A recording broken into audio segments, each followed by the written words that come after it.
that these people can hear me. Oh, could you grab me my coffee out of the microwave? Thank you. Check.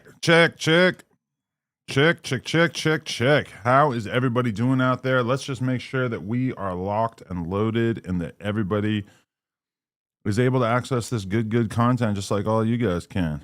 86 people watching immediately. That makes me think. Do we have a chat?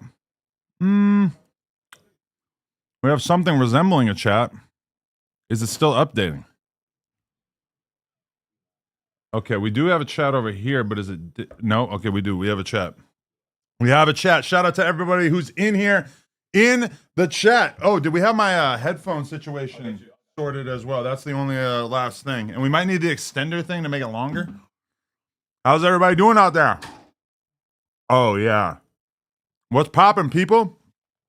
God, there's so much good stuff for us to get into today in terms of stuff to react to, clips to watch, things to get into. I'm very, very excited to be here. Everybody who's joining us, 361 of you already. That's like a pretty high number.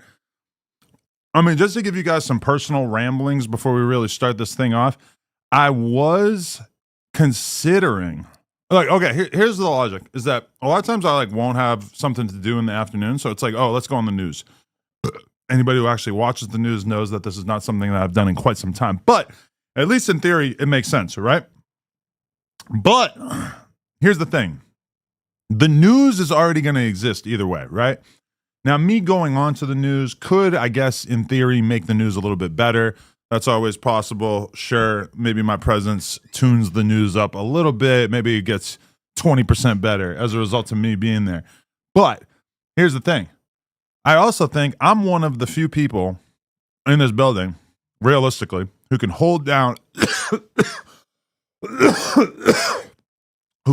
a multi-hour stream by myself on here. So why not just do that? Why not just do that instead of trying to sort of force myself into the news? Why not let the news do what they do? Then I can stream afterwards. I can commentate on anything that happened on the news that seems like it's worth discussing. And then in addition to that, I can just, create additional style of content. I have a goal. My goal is to stream 40 hours a month. Not a week. A week would be insane. 40 hours a month. So if I could get in 10 hours per week, I think that would be a pretty good success story, right? That would be pretty good in terms of bringing the No Jumper lore together, having, just an additional style of content that people can really kind of contrast and compare to everything that we have going on with the sort of group pods and everything like that. Okay, these headphones are good. Let me just do a little check. I've probably done this before, but oh yeah, that sounds good. Check. How about this? Okay, I'm hearing it out the TV, not the headphones. Wait, what are you going to grab? Oh, what's going to fix it? Oh, okay. But what are you going to add? Oh, okay. Yeah. Makes sense. Okay, so we can't actually play anything just yet until they get that fixed, so that's going to take 1 second. But yeah, I do definitely have a lot of different stuff on deck that I'm going to address. So, okay, I guess I'll just address this one right here just because people love to sort of bring this one up over and over. Is Adam ever going to address his personal messages being leaked by somebody? Number one, I already discussed that as it was happening, posted on my Instagram story, totally acknowledged it. I think I even spoke about it for a second on the podcast. So I don't know what else you might want out of me. The only thing I can really say about those messages that people seem like they want to sort of imbibe with an additional layer of importance that they absolutely don't have. Basically, there was a person who for a long time, after certain hosts left No Jumper, and this person was sending me clips, literally every single podcast that they would do, this person would send me clips from their podcasts. Anybody who was following him during this era knows that this was a person who was clipping literally dozens of things from any op podcast, right? And so then he would send me those, and then it would be on me to, respond or whatever. And I would respond from time to time. But the idea that it was like some crazy out of control like relationship or something, like, you got to understand, I have all kinds of people who send me information about people that I get along with, people that I don't get along with. In fact, many of the things that I'm going to bring up on this stream today are things that realistically were sent to me by the huge plethora of different trolls and characters that are in my Instagram DMs who send me stuff to react to commentate on, etc. And yeah, the idea that is like some big gotcha. I mean, you got to remember that out of everything that was sent to me, the most damning thing, or the things that I saw posted, the most damning thing was like me asking Bootleg Kev, hey, did so-and-so get a radio show? And that was treated as if that was like some extreme dunk. And keep in mind, this is a person who had an open DM with me for like many years. And that was the best stuff that they got, which I say all of that to say, they don't got shit on me. This is not a person that I was trusting in any way. This is a person that I was actually being, very cautious with what I said to, because their only value to me was really just like providing me with information about people that I didn't get along with. So the idea that this person even has anything that I would be even slightly embarrassed of leaking is crazy. So the idea that anybody would be asking me for a comment on it like a month plus after this content was leaked is just kind of crazy. Like, what do you want me to comment on? I didn't say anything on text message to this person that I wouldn't say and didn't say on the podcast. Anything that you saw me say in those DMs is basically almost exactly like things that you've seen me say on the podcast. So we're not getting any audio on the big screen right now. It's not. No audio. In fact, the audio thing down here has an X next to it. I'm going to click it. We have a bunch of options right here. It says speakers 2. We got Sony TV. These are all the things. This one? Check. Oh yeah, that works. Nice. So, hello? Okay. Here we go. All right. So this, we have to be able to make everything. If I'm going to stream from like this side, all this stuff like this thing doesn't reach over here. So we got to figure that out, because I can't like reach it.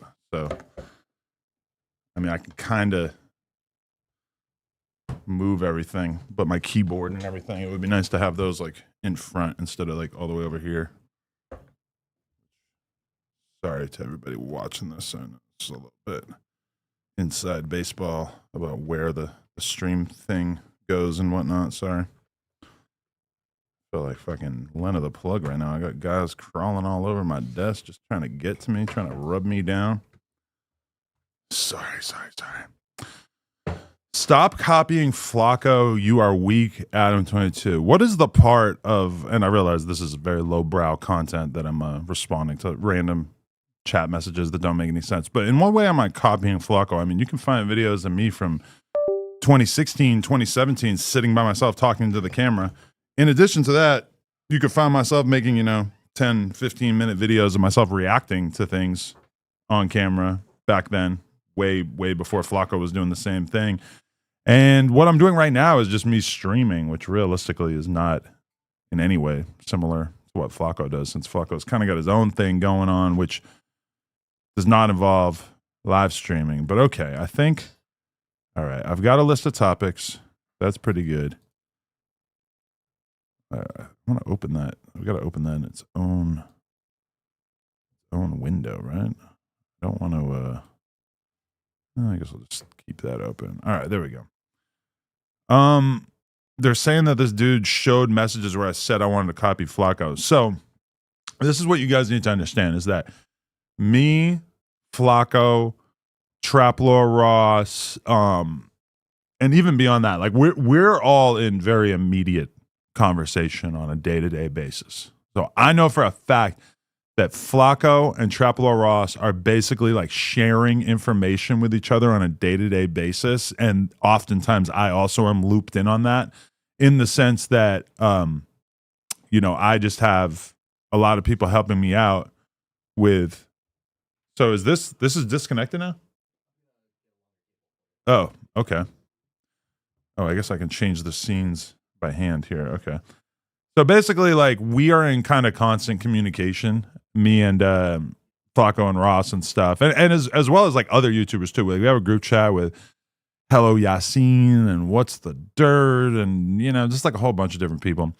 And I don't think, if anything, that there's a vibe of like, oh, he's trying to rip me off. Like, I mean, you'll notice when you look at Trapelo Ross and Flacco's content that their content is obviously like extremely similar. Everything from thumbnails, this is bad, and big text next to a person's face for the thumbnail, all that kind of stuff. It's not something where I think like any of us is trying to like cut the other person out. It's much more of a situation where it's like we all are just kind of encouraging each other. And actually it's an interesting situation, because obviously this is something where I'm like way behind in comparison to Flacco and even Ross, who Ross has not been doing that content for very long. Really, he's been doing a different type of content, but now he's getting more into the like day-to-day reactions, which is kind of interesting because, okay, fine. I'll there we go. I'll show you something I find interesting, because it's like, okay, if we want to talk about, I swear I'm going to get into some real topics here at a certain point, but if we really want to talk about trends in YouTube, I kind of feel like the well-produced videos are on the way out. And when I say that, I mean, like, you know, look at somebody like 1090. Well, let's look at Ross first. Ross was producing these huge, in-depth, informative little videos about topics, not little videos, big videos. He would be putting out, you know, an hour, 2 hour long documentary.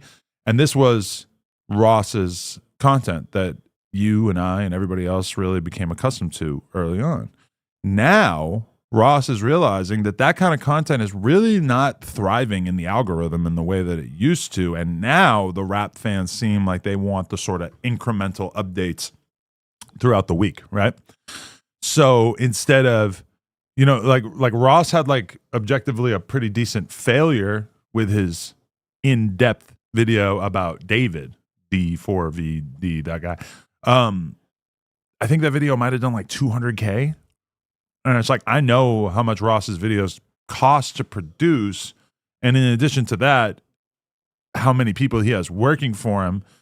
That video definitely did not turn a profit, right? But then in comparison, him doing the sort of incremental, every day there's a new update about David, so he does another 10, 15-minute long video, and that shit was doing extremely well for him. I mean, that kind of seems like that's the future, because the reality is that if you're going to have an editor, if you're going to have a writer, if you're going to have any of these things that really allow you to sort of turn making YouTube videos into a smooth process, an assembly line style process, anybody who, or any of the things that allow you to sort of take some of the work off of your plate are basically prehistoric now, because the people want the information so quickly that you don't really have time. Like the 10 hours that it might take the editor to get your content ready, like that is a part of the past. That's just not, it doesn't work the way that it's used to, especially not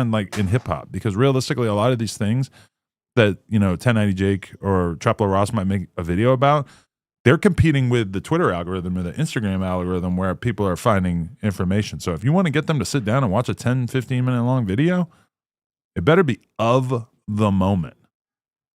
Anyway, the only reason why I pulled this up is just to say that this is 1090 Jake. It seems like he even is kind of entering into a new era of video production, because as you can see here, 142,000 views, which is not bad, not that much lower than any of his other recent content. And it's just him sitting here. As you can see, if I go through the whole video, it's just Jake sitting in the corner. It's basically what he would have done on stream. He watches a couple clips. It's almost exactly like what 1090 Jake's doing. He's just in the corner. He's watching the content. He's talking about it. No editing. If this clip is 15 minutes long, it probably took him 15 minutes to film, maybe an extra couple minutes in terms of just getting shit together. But I mean, that's pretty crazy if you think about it. I mean, it's like, even if this gets half the views that, you know, his usual content that he edits and polishes up gets, I mean, that's really good. So I kind of feel like this is where the world's going.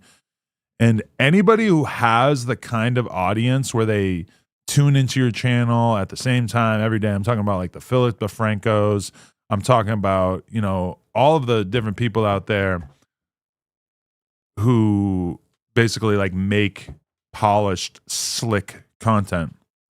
All of those people, I think, have to, like, if you have that kind of relationship with your audience, definitely hold on to it by all means, because that's a difficult connection to build. But for everybody else, it does feel like you kind of need to be getting your content out in a very, very quick fashion. Anyway, let's move on a little bit. This is just one clip that Crazy Hood Media, who I'll admit, this is like a shorts only channel, but they're pretty entertaining. They made this short, which is, I guess, going to be more entertaining than just watching the full clip. This is the monitoring center on a recorded line. Calling for Daniel? Yeah, it's me. Hey, Daniel. They just got me calling to get your location. Yeah, I'm with the Adin Roast. I'm at the Adin Roast stream. I have it set for I have it set on the app. I'm gonna call my officer now. I'm gonna call Officer Mitchell. These rappers, they don't live this life. So it looks like Tekashi 6ix9ine almost got arrested during a live stream with Adin Ross. These YouTubers have no goddamn shame. Almost got arrested. Your probation officer calling you is not you almost getting arrested. In fact, it really is almost completely unrelated.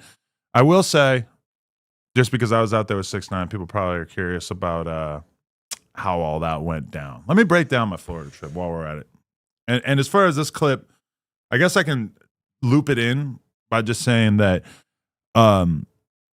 when Ross went out there with Remo, I guess that the probation officer called like a couple different times while they were doing a couple hours of content. I didn't personally have that incident while I was with 6ix9ine, but let me just speak on like what even made me want to do content with him at the same time.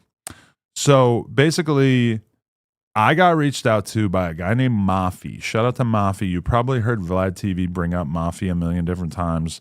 Mafi is basically a dude who helps, he helps Vlad get interviews. And I had a conversation with him, and he made it clear that he was down to help me get interviews as well.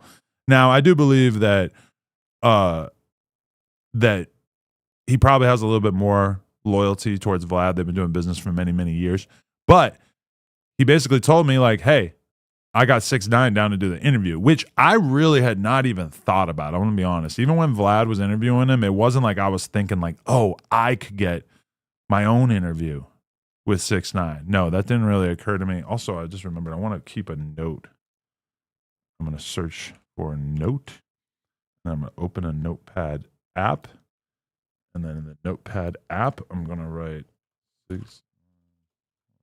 I just want to remember everything that I've talked about so that I can kind of like advise Heath on what he should be cutting up for notes or for clips rather. So yeah, Mafi told me like, hey, yo, I can get 6ix9ine. He puts me on the phone with 6ix9ine. 6ix9ine totally is just super nice. He's on FaceTime. He's showing me all around his house. He's showing me all the different rooms, telling me about, oh, we could shoot it in here. We could shoot it in here. Now, it ended it up that we just ended up shooting the content at Steve Will Do It's apartment, which was in like a very sort of like busy, trendy area of Miami. Like literally when I was sitting outside in the valet waiting for my car, I was just seeing so many huge BBLs and fucking monster sets of tits, like the biggest tits you ever seen in your life, walking in and out of this building. Not to see 6ix9ine and Steve. I mean, they had their own shit going on in terms of girls and everything, but like it was like a porno convention outside of this apartment building. I don't know, maybe I just need to spend more time in Miami. But anyway, so we had the conversation with 6ix9ine. We figured out a price that we thought made sense. And the reason why I found it kind of confusing was because, okay, I'm just gonna lay out like the quick version of this, and if you watch the interview that I did with 6ix9ine, you're gonna see like a more longer, in-depth version of this. But basically, I met 6ix9ine back in the day randomly. There was this other dude, Slosher, that I was hanging out with, and they brought some girls who wanted to meet me and hang out with me or whatever. And 6ix9ine was with him. I didn't know who 6ix9ine was, but I figured it out pretty quickly. Maybe like 4 months later, I do an interview with him. He starts blowing up. Like he's kind of blowing up at that moment, but like him doing the No Jumper interview blew him up way more. And then within like 4 months after doing the interview, all of a sudden Gummo's out. He's got fucking Bloods with him. He's holding guns in the video. He's got fucking pounds of weed on deck. Crazy shit going on in the world of 6ix9ine at that time. And but basically, like, you know, me and him, we were still cool after the interview, right? But then even before Gummo, there was one time where I saw 6ix9ine. We were at the store on Melrose, right? I'm just walking into the store because the store was right next to my store, to the point where you could kind of like loop behind the like my store and this other store to get back there. And so I see 6ix9ine just randomly. I don't even know why he was there. And he makes eye contact with me. And keep in mind that this was like the day that Zelakami first started calling 6ix9ine out for basically being a pedo or whatever the fuck he was saying at the time, right? And so I say what up to 6ix9ine. I shake his hand. Hey, bro, how you doing? Whatever. But it's not like, you know, I'm not showering him with love and affection, I guess you could say, right? Because I think 6ix9ine, from looking in my eyes, could tell that I'm someone who's habitually online, and that if there's people talking shit about you, that I for sure know about it, you know? And ever since that happened, after that, and that was still like 2017, he never talked to me again. I DM'd him a handful of times, never got back to me. Just basically never really showed me any love after that, which is fine because it's not like I was showing him love. But then, like, pretty quickly, you know, him and Ack were like best friends. And that was kind of like the main person throughout his whole time being super popular that 6ix9ine actually had anything to do with, was Ack, you know? And we never had anything to do after that. But then, and he seems like he kind of conveniently forgets this in the interview. But I was repping for 6ix9ine big time. Like, I was really showing him love during his whole run. Like, when he was actually booming in 2018 and everything, I was showing him hell. We were talking about, we were listening to him constantly. We were loving his shit. But then at a certain point, he gets the Fed case, and then I interview his baby mama. Actually, you know what? I interviewed his baby mama before that, but I interviewed all the spurned Bloods. Oh, I forgot to mention Snow Billy to him when I did that interview. I forgot to mention Snow Billy, but you know, I was just basically like, you know, doing interviews with anybody who wanted to talk crazy about him. I just want to see how the clip looks from today, because I'm gonna be real, I haven't even seen it at all. The first clip has like 110,000. Consensus where I said, yo, pretty good. I'm gonna go to LA on this day for the interview, and you were like, all right, go, cool. And then it looks good. The footage looks good, right? I mean, I'm happy with it. It's gonna be the whole. Yeah, okay, there's the other angle. If you would have answered, imagine shit would have went left. Like the Free Celsius ad. I am drinking heavily during this. I mean, not heavily by like normal people's standards, but by my own standards, I was drinking a pretty solid amount throughout this this episode. But anyway, I say all that to say that me and 6ix9ine did not have anything to do with each other for something like 7 years that I don't think we communicated at all. And if you want me to interview AWACS, I am down. I think, right? Didn't I say previously that I wanted to interview him? Yeah, the dude who's always with Big Tone. Yeah, I met him when he came here to do the interview. Yeah, I mean, people act like it's harder to get a No Jumper interview than it is. Like, all you gotta do is reach out. Anyway, I say that to say that, yeah, I mean, when I actually went there to do the content, it was super chill, super cool. Basically, like 6ix9ine just kind of greeted us with open arms. He was super cool. It was like, you know, it was nice to see him, honestly. Like, I don't know how he feels about me necessarily at this point. Like, I don't know if he would consider us to be BFFs or anything like that. But from my perspective, he's cool as shit to hang out with. It's a shame that we weren't friends for like 7 years, because when I think back about us meeting back in the day, it's like we easily could have like became cool and then just stayed cool after that. I don't know if our being cool would have necessarily really, lasted with him telling, and the fact that I, as a news reporter, had to like basically go on camera and talk about him telling. But I mean, you could talk about him telling and just not care, which is probably what I should have done a little bit more of. But either way, it was nice to, get back on good terms with him and everything like that. I don't actually have his number. I have his manager's number, but I would like to stay in touch with him and just like keep that relationship cool, even though I know that he's going away. Adam, why don't you just admit you were wrong and lied about interviewing? What's the lie about interviewing him? I did interview him back in the day, and then I interviewed him again the other day. What's the lie? See, this is the problem, is that people be saying confusing shit that I don't understand, and then all of a sudden I'm like, I get lost in the conversation. Anyway, that's me speaking on 6ix9ine. So there we got our impromptu or required 6ix9ine clip. But I guess that we could talk about a few more 6ix9ine related things too, right? Like, what about this? Let's pull this up.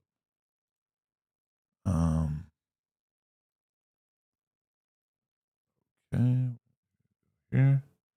All right. So we're going to be going to journalist Remo's stream. Look at, so right here we got Adin Ross, Academics, Wack, R&B, 6ix9ine, and Cuff'em all in the same room. I have not watched literally anything from this, but my understanding is that in this episode, we're going to see Wack talking about how he enjoys getting peed on. No, he does. So y'all niggas do not. Hold on, these niggas do nasty shit. Cause I got my ass in. I ain't like it. Was it nice? It was nice, but I'm not like a fan of it. Wait, how are you gonna say it was nice, but you didn't like it? To me, like, the thing that makes it nice is the fact that I liked it. Like, if I like it, then it's nice. Yes. Adam think he airing me out. Come in here. She gonna come and ask her. Okay. You ever just ask her? He ask her. So what you? Come on, don't baby. put her in here this Come freaky on. ass conversation. Come on, baby. She want to be Come known on. for writing books. Come on, tell him to see for you doing in here where speeches. we at. Now, come on. You gonna fuck ask up. It's her. an ordained You're minister. bad PR. Who? If your wife's an author, no? Yeah, she's an Bro, ordained minister. listen. You gonna I'm be not gonna married lie on about the street? it. Did you ask me if I tasted her pee? Where you at, baby? Okay. See, this is kind of bullshit right here. Wack is playing dumb, because you got to keep this in mind. Wack told me on the podcast, and this still just stands out to me as one of the weirder things that he's ever divulged. And this is a person who, is frequently pretty fucking weird on the podcast. But Wack sat there and told me that when he was in Mississippi with R&B, and keep in mind that she has like grown children, I'm pretty sure, like her kids are like, I don't know, teenagers or maybe even like grown adults, like 18 plus. Either way, he said that there was a path, like a dirt path, and they're driving by it. She points it out, and anyone who knows the details of this is different, because you guys watched it. I just lived it. I kind of vaguely remember it. And yes, Cuff'em has a No Jumper interview coming. And also, shout out to anybody who becomes a member. We are really showing love to the members. And if I get 10 subs, I will gift 10 subs. How about that? We'll do all that. Anyway, so he sees this dirt path, and she says, "That's where I first kissed a boy." And I guess that I might be fucking the story up, but I'm pretty sure this is accurate. She says that she has to pee also. So they stop by the path where she first kissed a boy, right? And Wack, like, she squats down and takes a piss.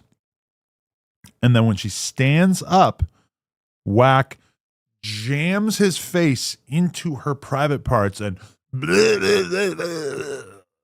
like this is how he described it, is that he went down there and cleaned her up with his mouth. I mean, listen, I'm a porn star, done porn, know a lot of weird people. I've been to parties where I saw people peeing on each other as like a form of sexual pleasure, everything like that. That's a lot to me. That's crazy. Like, it's one thing to take a street piss. Like I've looked at girls. I've been out drinking with girls and seen a girl like you're hanging out with her. You think she's hot. You want to fuck her or whatever, but you're just out. You're drinking. You're having a good time, right? And you see the girl that you're with just sort of drop down and just take a piss on the street. I've seen this happen.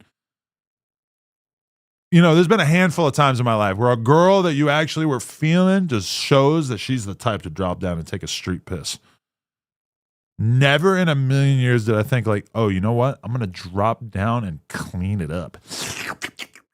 No, never even thought about that. Actually, I'm going to be honest with you, that's disgusting. It's just not something I would even want to do. But that's just me. How much did you pay for the Tekashi interview? Yo, that's a funny story too. Because I'm not going to lie, when I hopped on the phone with him, the first thing that he said, and I'm not going to divulge how much he paid, how much Vlad paid, because I just don't want to salt his game or anything like that. But when I, 6ix9ine knew that I knew how much he paid, and he like almost immediately offered me a dollar amount that was like less than half of what Vlad paid. That being said, I don't think he expected at all that I was going to spend the amount that Vlad spent, because let's be real. Okay, here's the differentiating factors. Vlad's was the first content that 6ix9ine had done in like many years. It was like more of a formal sit-down interview where he asked him tons and tons of like in-depth questions about every last detail in his legal situation, everything like that. It's not really like a normal interview. It's more like a, this is just a different vibe where you're like, people say like Vlad shit is like a police interrogation. Okay, I feel you. But like, it does make sense that if you haven't done an interview for 2 years, 3 years, and it's going to kind of feel like a police interrogation, then yeah, you're probably going to have to pay them most for that. But like, then this is what 6ix9ine said to me. He goes like, your shit is really like, more of like an underground SoundCloud audience. So I'm not going to charge you what I'm charging Vlad. And I'm kind of like sitting there listening like, is that a diss? Like, underground SoundCloud. That was a long time ago, brother. A long time ago. But, hey, if that's the justification for me paying less, then by all means, we're underground. We're about as underground as it gets. By no means should you charge us what you would charge a major media company like Vlad TV. No, we are underground and we don't have bread like that. But, I mean, he does have a point, because if anything, as the 6ix9ine interview goes on, you guys are going to kind of realize that 6ix9ine really was taking it as an opportunity to like speak to the underground and to have a conversation that would in some way like satiate the underground, or the people who are a fan of the scene that he came from, the Zillakami fans, the people who are actually like really concerned or interested in somebody like Lil Pump. We talked about Lil Pump. We talked about Zilla in quite a bit of detail. So I think my interview with him, aside from the fact that it's just me and that me and him on camera for the first time in 8 years, is kind of interesting in and of itself. And then you add into that the fact that he was kind of talking about different subject matter. I think that's really what made me feel like it was worth it to do the content with 6ix9ine, because I saw a lot of people saying like, oh, Adam, you just following behind all these other people or whatever. And, I feel that does make sense. Like if Vlad did the podcast before me and then Ack did it and Deshae Frost did it or whatever, then it's kind of like, oh, Adam, like you don't just fly across the country for no reason. Why are you flying across the country to go do content with 6ix9ine, who like hella people have done content with in the past couple weeks? Sure, I feel you. But I felt like my shit was different. I should have done it a week earlier, though, in retrospect. I moved it back a week for a reason that didn't really ultimately make sense. I should have done that. I'm gonna let you ask her. What the hell? Were you trying to like see her pH balance or something? Wait, could we do TTS with you? When you taste What's it? TTS? Where my chat can donate and then they could say shit to you. They can ask questions? They're not going to They're going to just ask you questions. No, Yo, be honest. Okay. All right.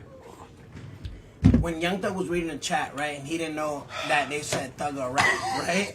How you saying that? No, by the way, Thug. Oh no, I got to mention Thug. When I posted that clip on Instagram, he sent it to me 4,000 times that day. He said, "Act if it was me, you posted. That's a post fact. it. Yeah. Be fair. Why you Post it. doing Post that? it. Post it. Yo. You doing both like that, bro. You just made yourself look bad. Oh. No. Come on, man. It's because like play this. You You have a want- you wanna thicker ask her? skin. These guys. Ask her. Look at Wack trotting his fine little shit out.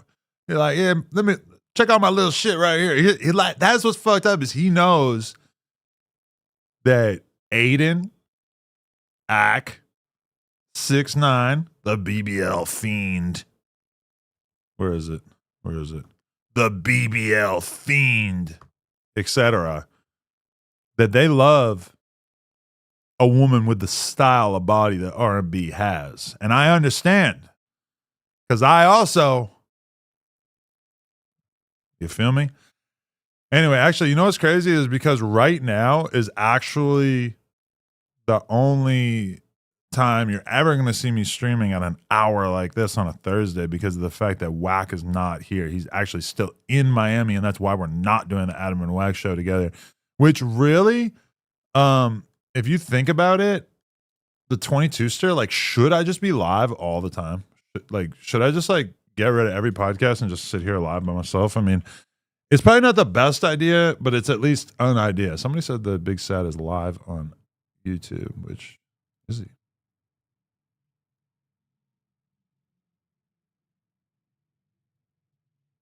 I'm curious what he's doing. It started 69 seconds ago. That's like 1 minute ago. Yeah, but I'm not gonna lie. R&B, she looked good, even by the standards of like young dudes. They're in their 20s, they're in their 30s. Like shit, she's still brocking. I ain't gonna lie. You can sit right here. Look at the ladies, man. What a gentleman. You can sit right here. Yeah, I got the seat nice and warm for you. Plant that booty down. I'm gonna smell the chair later. What the fuck? Is it true he drank your piss? Yes.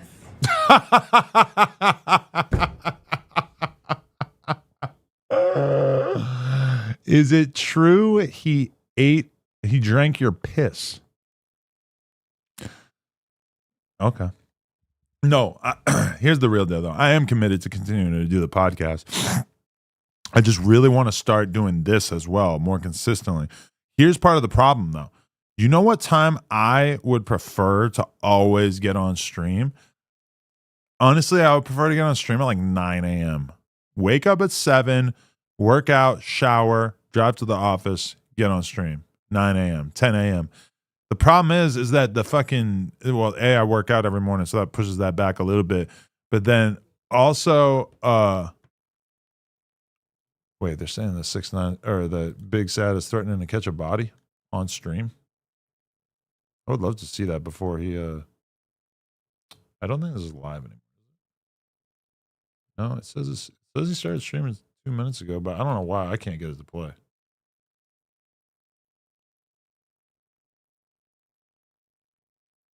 Yeah, it won't play for me. Which is weird because I feel like if I try to play something else, something else is going to play, right? Another live. Yeah, this one's fine. Bezu right there. Rest in peace. Yeah, I don't know what's going on with the... Maybe I need to comment. I want to say, WTF is this? What the fuck was I talking about? I want to talk about R&B's butt more. Okay. That's it, right? On the side of the road. That's it. On the side of the road. Was it like a one-time thing or like? Oh, that he is talking about the same thing. The side of the road. That's when he drank her pee-pee. Oh. Was it like a one-time thing? You did that? No, I believe in golden showers. It's fun. I believe in it. Yeah. All right, wait, so what were you saying? Yeah. That nigga. No, he does. So y'all niggas do not. Hold on, these niggas do nasty shit. Cause I got my ass in. I ain't like it. Was it nice? It was nice, but I Was it nice? See, this is part of the challenge of being a podcaster is that you have to be willing to endure conversations about getting your ass eaten as if they're new and refreshing and exciting at all times. Because I'm not gonna lie, that shit's not easy. Like, it's a pretty boring thing to talk about, but people always want to bring it up. So you just gotta thug it out, deal with it. But yeah, it can get a little dry. So okay, this is still not working. Big Set is like fake live. I don't know. It says he's live, but it won't load. Yeah, everybody else is having the same problem that I'm having apparently. So whatever, we'll deal with that.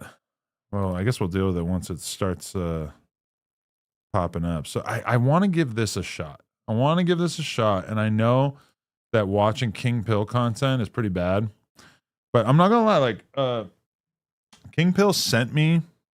Oh shit! People hitting me up. Not really. King Pill was basically like texting me and begging me to bring him on the podcast again for us to reunite. I have the screenshots of the DMs if you guys would like to see it. I don't know that that's necessarily even necessary, but I do want to watch this clip where apparently King Pill cries talking about getting evicted.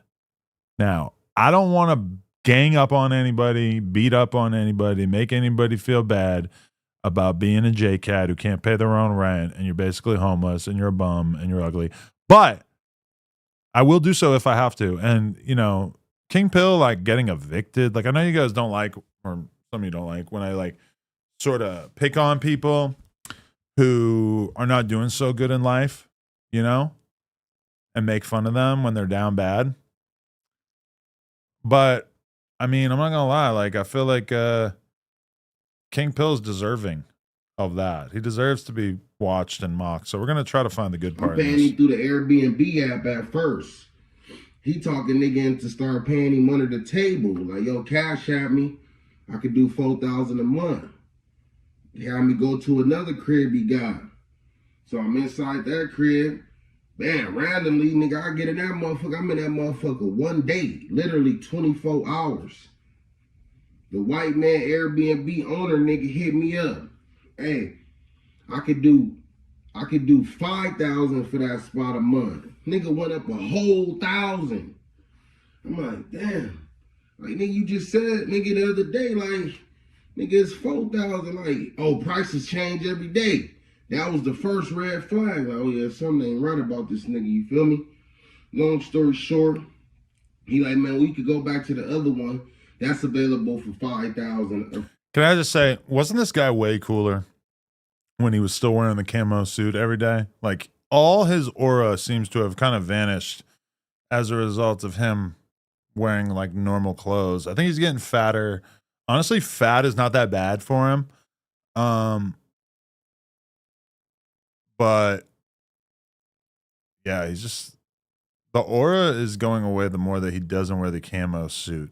I think what he's describing here, based on a conversation I had with somebody else who watched this, is that basically he got an apartment that was like an Airbnb, and the guy was basically scamming him. Like, the guy basically talked him into doing this rental deal, and then it ends up being fake. So he basically got scammed out of a bunch of money, from what I can understand. That's where we're going. 4,000 a month. Y'all paying 4,000 a month. Shit crucial, you feel me? And still trying to like market my music and shit. Like, still trying to, you know, come on here, have a good positive attitude. Still trying to have a positive attitude with my family. You know what I'm saying? Y'all, I mean, like, niggas don't know what this shit take, what a nigga going through, you feel me? Also, just want to say, if you guys have anything that you want me to check out, I'm not actually in the Discord right now, but I am in the Reddit. So the Reddit is locked and loaded. If you guys want me to see anything, all you got to do is post it in the Reddit, and then I will be pulling up and pulling it up on screen and whatnot. Got it? You know what I'm saying? Like, man, think of this shit something different. You hear me? But long story short, the nigga like, I could do the other spot for 4 racks. So like 3-4 days ago, I moved into this motherfucker for the foe. The nigga stay trying to do janky shit, you feel me? Nigga just hit me this morning like, now I got somebody else coming in there, ooh, like, nigga hit me 7 this morning telling me I gotta get up out of here, you feel me? I'm like, shit, what I'm supposed to do? It ain't no big deal. You gave him $4,000? Shout out to Kimberly Burks for becoming a member. Appreciate you, Kimberly Burks. You're saying that you paid this guy like $4,000 and then he just kicked you out on a day's notice? This doesn't feel like it was done properly or within the purview of the law. Like it's the end of the world, you feel me? Somebody tell me the timestamp for where he starts crying, if anybody feels like skipping through this. All I gotta do is log into the B&B app, you feel me, go find me a spot. Nigga homeless right now, nigga. Nigga on this journey, you know what I'm saying, trying to make moves. You know what I mean? But you look, that's why I'm telling y'all, nigga having these managers, these niggas millionaire managers, niggas is like millionaire bosses. Man, you done already, you know what I'm saying? Like, there's no point in having people around you who not finna invest into you. You feel me? Niggas be trying to pay you with fame. Like, nigga don't want no fame. Like, nigga, like trying to think you like a lame. Like, I'm telling y'all, bro, I know what this is. Like, peas, like, that's why I can't feel like I regret doing nothing. Like, you know what I'm saying? Yeah, I'm not on major platforms like that. Shit, nigga was just on Say Cheese. I paid that cheese out of my pocket, you feel me? No big deal. $4,000 a month, still paying Say Cheese. Yo, but look at this cap artist. Look at this. So he paid Say Cheese. He just admitted that he's paid Say Cheese. Keep in mind, he lost his Instagram account at some point here. But then, look, sponsored by Say Cheese. In what way are you sponsored if you're giving them money to post about you? How does that make you sponsored? Oh, so he's getting thirsty enough that he's posting about Jaden? Yeah. I'm sorry, bro. She's dealt with dudes with money. She ain't going for your ass. I mean, I'm trying to decode what you guys are saying right here. He's basically acting as if he's had these millionaire managers, which I'm going to assume, even though I wasn't technically his manager, that he might be kind of throwing myself in the mix there, right? And in addition to that, he's talking about this guy, Stefan Belafonte, who was also managing him at a certain point, right? And like, basically his attitude is that by, me giving him an opportunity to be on the podcast and get paid to be on the podcast, or by Stefan Belafonte giving him the opportunity to be managed by him, that it's our fault that he didn't have money. I'm going to be real with you. You got to have your own hustle in life.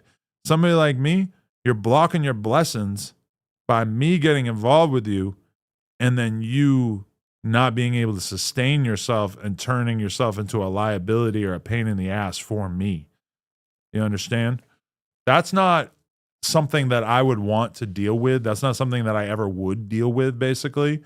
So the idea that that is in any way like something that I should be concerned about is stupid as fuck. Like, I really don't understand how you become a grown-ass man like this and you are just like this helpless. You're like a big baby. You just like you can't grasp, you can't wrap your head around the idea that you are in charge of feeding yourself, paying for a place for yourself to stay, and being able to put clothes on your body. Like, not that shirt. That shirt is too tight. Way too tight. Don't wear that shirt. I just don't get it. Like where does that come from? It's good, you feel me? Like, a nigga still gonna keep striving for greatness no matter what. No matter if I gotta get B&Bs for days at a time, like, a nigga still gonna make it to where I put something out, you feel me? You know what I'm saying? With hopes of a positive outcome. But I ain't finna have motherfuckers around me who having money watching me struggle, you feel me? I'm not doing that, bro. Not doing that. Nigga, I don't want nobody around me watching a nigga struggle, you feel me? So think about what he just said. I don't want no bro person around me watching me struggle. So you're basically saying that you're basically on ground zero in your life. You got no money. You got nothing to call your own. And then people who have money take interest in you and want to help you in your career, and then you reject them because you're not going to let some rich guy watch you struggle. This is the thing. And actually, honestly, this is the danger of becoming well known when you're still a bum. I'm going to be real, because like you should have some way in which you're able to sustain yourself so that you don't have to act like a big old victim and a baby to somebody like me. Because from my perspective, when I give you an opportunity, when I film a video with you, or when I promote you or bring you on the podcast, which I was paying you to be on the podcast, it's like, I don't want to take on this feeling that I have a dependent, that you are just somebody who is going to die in the streets and then blame it on me if you're not successful. So like, you have many bad mentalities and ideas, but this is clearly one of the worst. I don't know, manager niggas around a nigga. You know what I'm saying? Nigga, you on the phone telling me do this and do that. Like a nigga just having bankrolls, nigga. You talking about you done had these people investing to these people. Like, nigga, where the fuck the investors at now? Like, nigga, I don't know, nigga, who playing around with this shit, trying to just get on the scene because the West Coast popping right now. Fades going up. We doing our West Coast shit, nigga. Fades going up. Like, yeah, the fades going up is really turning the West Coast up. Yeah. Everybody is deeply invested in the West Coast because our fades are on point right now. No, the West Coast was turned up for one artist and one artist only. It's Kendrick Lamar. Who else on the West Coast has been turned up as a result? Now, have I seen the labels put a little bit of the battery in the back of a few artists to try to bring their career up to another level? Yes, I have seen that in limited amounts. But that in no way implicates you or involves you in that, my friend, okay? Weak ass nigga getting on the scene. Like, I'm seeing through all that green ass shit, nigga. You know what I'm saying? Nigga trying to help me a little bit, like, nigga, the minimum as much as he can, like, you know what I'm saying? Like, trying to get a nigga some, like, you know what I mean, bro? Trying to have me sign some papers for a deal where you get a percentage, like as fast as you can, like, hurry up, get whatever kind of deal we can. Nigga, this shit ain't no motherfucking rush, nigga. This ain't no microwavable shit, bitch. You know what I'm saying? Then having a millionaire nigga, he wants you working for him, he penny pinching you, nigga. Oh, 204 hours. Like, I understand, man. Like 800 a month. Like, come on, man. No. Fuck no. Again, you are a big, pompous, stupid fucking baby who thinks that getting to appear on one of the most popular podcasts in the genre of music that you're trying to involve yourself in, and then paying you $50 an hour, that's a bad thing. That's an opportunity that everybody else in your position is dying for. People fly themselves across the country all the time just to appear on this podcast, right? You're the one moron who thinks that you're so important that you deserve to be, I don't know, I guess paid more. Like if you were getting $100 an hour, would you, if it was $400 for 4 hours, would you think that that was satisfactory? Part of me thinks that you would not, because you are just such a ingrateful baby that you just have no fucking common sense. And watching this honestly makes me want to put my fucking head through the computer, but I'm going to keep going. I'd rather get on here smashing YouTube, nigga. Smashing YouTube, nigga. That $200, nigga, that's gas money. Me going back and forth. You know what I'm saying? I'm in Pomona Town. Me going back and forth to Burbank. Fuck is that? Gas money? Come on, man. That's why I can't say I regret shit, nigga. I'm going through it right now, nigga. It's all a part of the process, nigga. Peas, I'm finna shoot to the gym. I'm finna finish packing up. Pack my studio shit up. You feel me? I was gonna fuck the nigga house up. I'm like, you know what, nigga? I ain't even about to do all that. I ain't doing none of that shit, man. It's all a part of my test. It's all a part of the test from the best. Nigga know what the fuck going on. I wasn't gonna even make this video. I wasn't gonna even expose my hand like this. I wasn't gonna even say a nigga going through this shit. But if I keep it all the way 100, it's all a blessing. It's my birthday. I just had a nice little live with my outfit. My kids got their outfit. They don't know what's going on. They just tired of moving around. How's he got kids? You're telling me you're dragging kids around through this mess? I mean, that is fucked up. Like, these are innocents. They do not deserve this sort of treatment. Like, what the fuck is wrong with you? Like, I was just laughing at you for a moment there, but then I realized that there's kids involved in this, and that just, god damn. I'm gonna make it the best for them. Fuck. And people saying, oh, Adam, like, he's going to be there next week. I mean, I could read you these texts that I did not respond to, but no. Pack this shit up, move some shit to a storage, lighten my load up, still take my kids trick-or-treating. They ain't eat all that candy, though. We still gonna move around this motherfucker. They got to eat something. With you as their dad, they're eating leaves and twigs and berries off the ground. You probably got these kids eating cigarette butts. These kids deserve to live.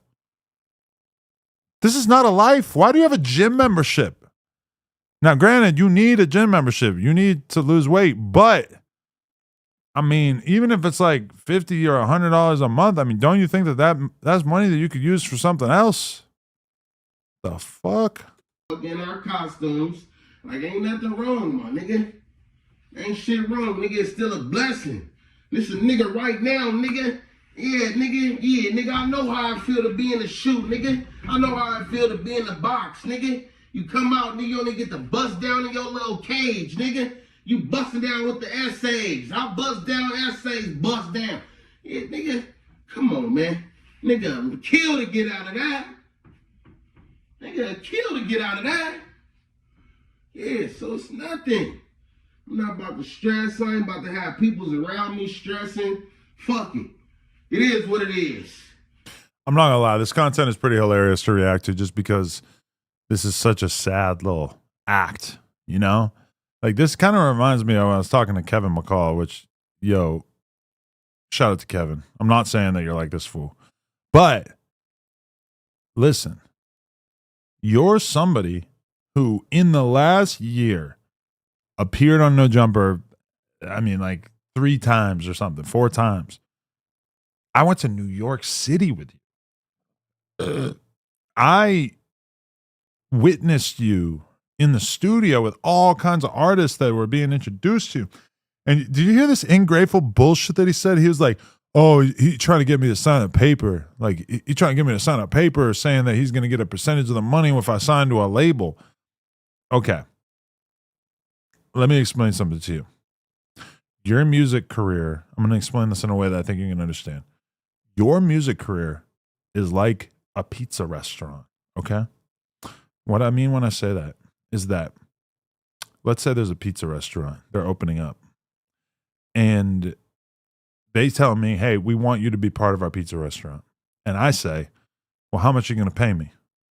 And they say, well, we can't pay you, but we'll give you 20% ownership of the pizza spot if you become part of our operation.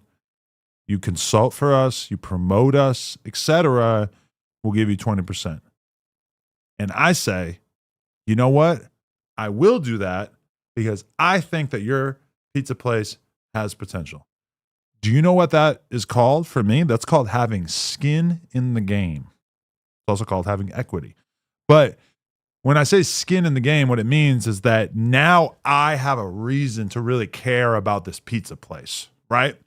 So if the pizza place succeeds and knocks it out of the park, I'm deeply invested in that. I care about that. That is a good thing. If the pizza place fails, it's bad. And, you know, actually in the example that I said, it wouldn't really matter because I would just own 20% of it. It's basically like a free roll. But the reason why you probably realistically should have signed the deal with Stephen Belafonte to give him whatever, 20% of whatever you signed for, is that then he would be motivated. He would go out. He would go to labels, which keep it. Oh my God. You guys don't even know about this because I didn't post anything from it. When I was in New York, I went to the apartment of the president of Atlantic Records. think it was the president. I forget. CEO, president, fucking co-chairman. I forget exactly what it was. Actually, I'm gonna look at it. I'm not gonna tell you his name. Actually, I can look at it. I can.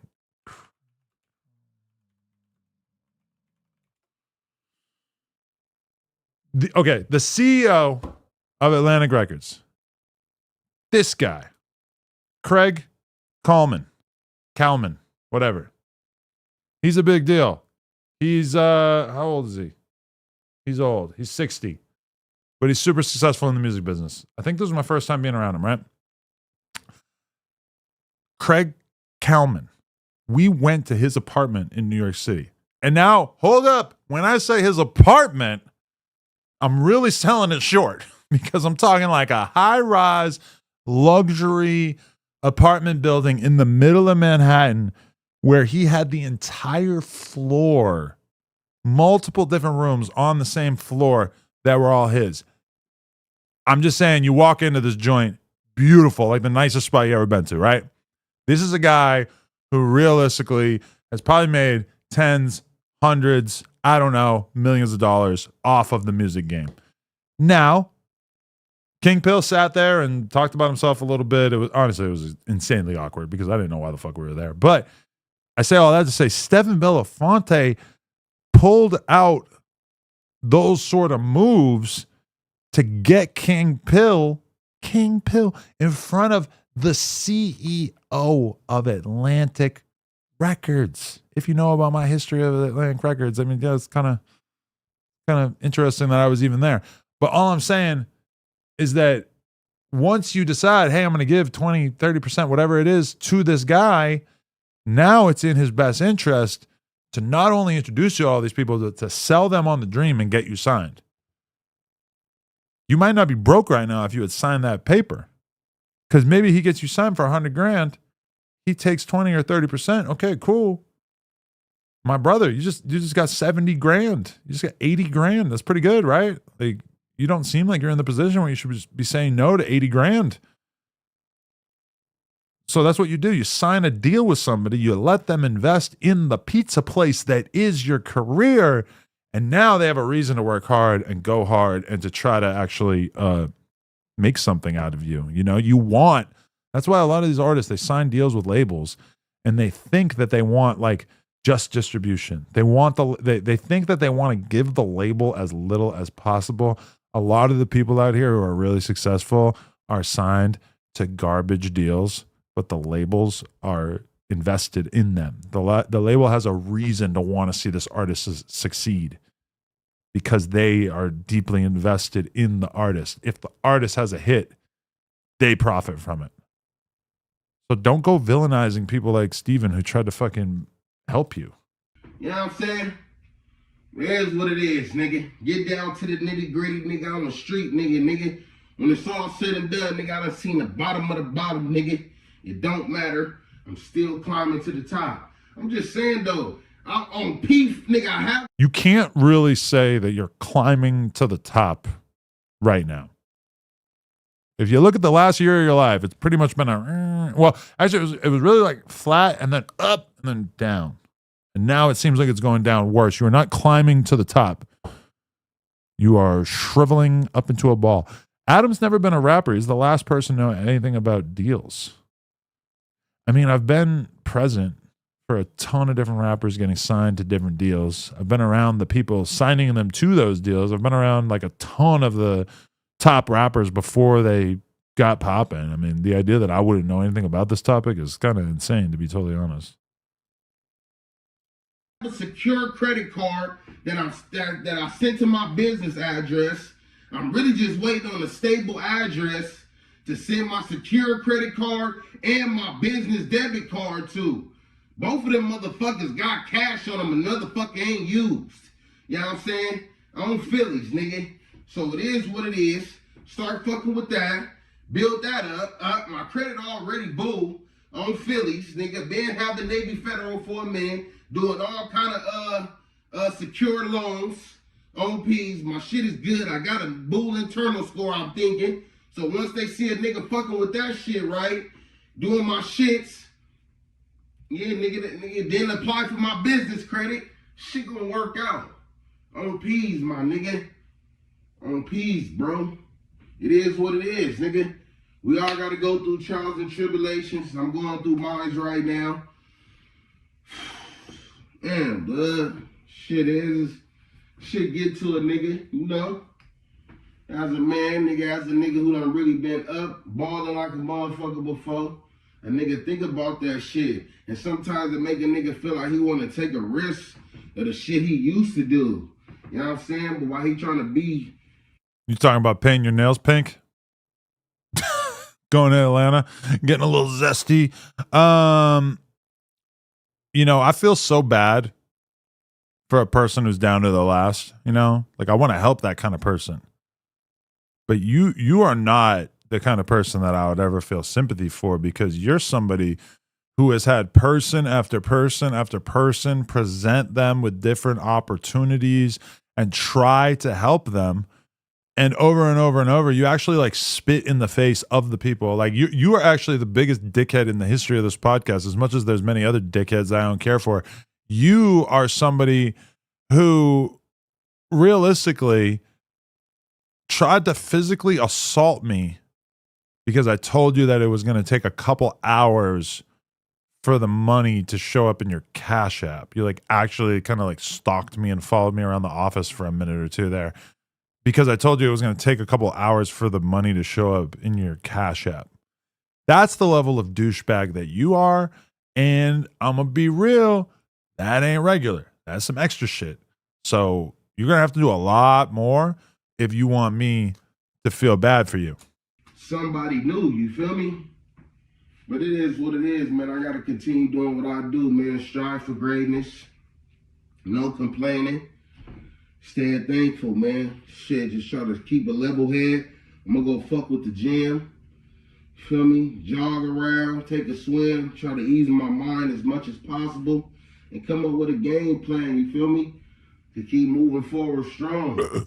Promoting the stream. I can't let no white man dictate my outcome, you feel me? Even dealing with this situation, it's a white man situation. See, okay. That's part of the problem right there. You are in the position in your life where you could learn from literally everybody that you meet, because literally everybody is doing better in life than you are. And when I say that, I don't even say that sound mean or anything, but like talking down on like a white man, like, bruh, you're a black bum. Like you're homeless. Like you're actually talking about being homeless. I'm not even saying that in a pejorative way. I'm saying like, the same white guys that you're trying to demonize are the same white guys that reached down and tried to help you in your situation. And you're over here acting as if like, as if they're the bad guy. Like me and Steven are two people who this year really went hard to try to help you out. And now you're talking about us like we're just some white dudes. Like, no, we really actually tried to help you out. And you just, you know, whatever you want to call it. I don't know. You feel me? It's a white man B&B. You know what I'm saying? Hey, shit. Nigga, can't let nobody stop what I got going on, man. It's a white man's world. Nigga, I gotta keep pushing. I gotta keep going, nigga.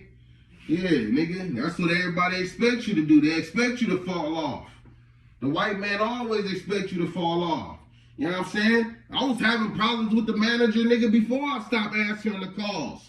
Nigga keep giving me little signs and shit like, oh, you know that 15,000 I said you owe me? Don't worry about it, man. You don't owe me nothing, man. You know, I'm not really thinking about doing this manager shit anymore. You know, I delete everybody off my page. I'm not doing the manager thing anymore. I'm gonna find you somebody to manage you though. I got this white boy. His dad has a lot of money, and he just wants to be cool and hang out. You can spend all his money, and I'm like, nigga, nobody give a fuck about spending nobody money. I don't give a fuck about you talking about you got the white boy and he'll be your manager. He just want to spend your. He just want to look cool. He can spend his dad's money, and I'm like, nigga, you like who the fuck said I just want to spend somebody money? Now you sound. Okay, I don't know. I guess I might have hurt some feelings by saying that King Pill is a black bum. I'm sorry, but I feel strongly about that opinion. I would like to stipulate that the reason why I called him black is because he is black, and the reason why I called him a bum is because he is homeless. So he is actually, I'm pretty sure, bum definition. A homeless person who lives by asking for money or food. Does that not sound like the person we're describing here? A person who devotes a great deal of time to a specified activity. Yes, but the activity is being a homeless person of poor quality, bad, or wrong. Yeah. I mean, you know, if you're not cool with the truth, then you should not be on this live stream. Because when I call this man a black bum, and I agree that the black part is completely unnecessary, but I only said that part because he was talking about white people. That's all I'm saying. Like a hoe, nigga. Now you sounding like if you saying I'm trying to spend all your money. Like you trying to be having me like, oh yeah, I can spend all this money. Shit, you just want to look cool? Like, nigga, I ain't been asking you for money, you weird ass nigga. I'm bloods, bitch. I ain't asked you for no chili beans, nigga. You know what I'm saying? Nigga, I'm just like, where's the money at? After you being my fucking manager for months, nigga. Now I'm making all these moves, coming back to the West Coast, nigga. You ain't trying to chip shit in, bitch. You gonna chip in, nigga. So, nigga, you chipped in. One time, nigga, chipped in $1,500. You know what I'm saying? Like, nigga, like, man, come on. After months, my nigga. How you a millionaire manager trying to bird feed a nigga? Nigga, I don't give a fuck about no fame. Nigga, that's the same shit like you selling me a dream, nigga. Calling me on the phone with all these different celebrities, but you ain't bird feeding a nigga. You ain't investing into a nigga. You ain't even get the fucking content house. You ain't get no kind of location for a nigga. You ain't have shit bracket for a nigga. No real estate plugs. No vehicle plugs. Hey, man, nigga. Get the fuck out of here, nigga. Go back to Manhattan or something, nigga. Phillies, nigga. And I ain't trying to act like I'm just going in all the way, because the last time I did a video, I ain't really go all the way in, you feel me? Nigga just like, and it ain't like a nigga just, like, nigga, it's just, I'm just saying all my different predicaments. I'm not blaming nobody. I'm just saying when you go through these journeys, don't let these people try to finesse you, try to like, oh, I got fame. Let me come be a part of your band. Let me become a part of, let's see what you got going on, like. You know what I mean? I see your angles you was taking. We going to New York. We making a bigger name. Yeah, that's making a change. It's definitely making a difference. You walking through with people. Yeah, I give you that. It was some shit. You feel me?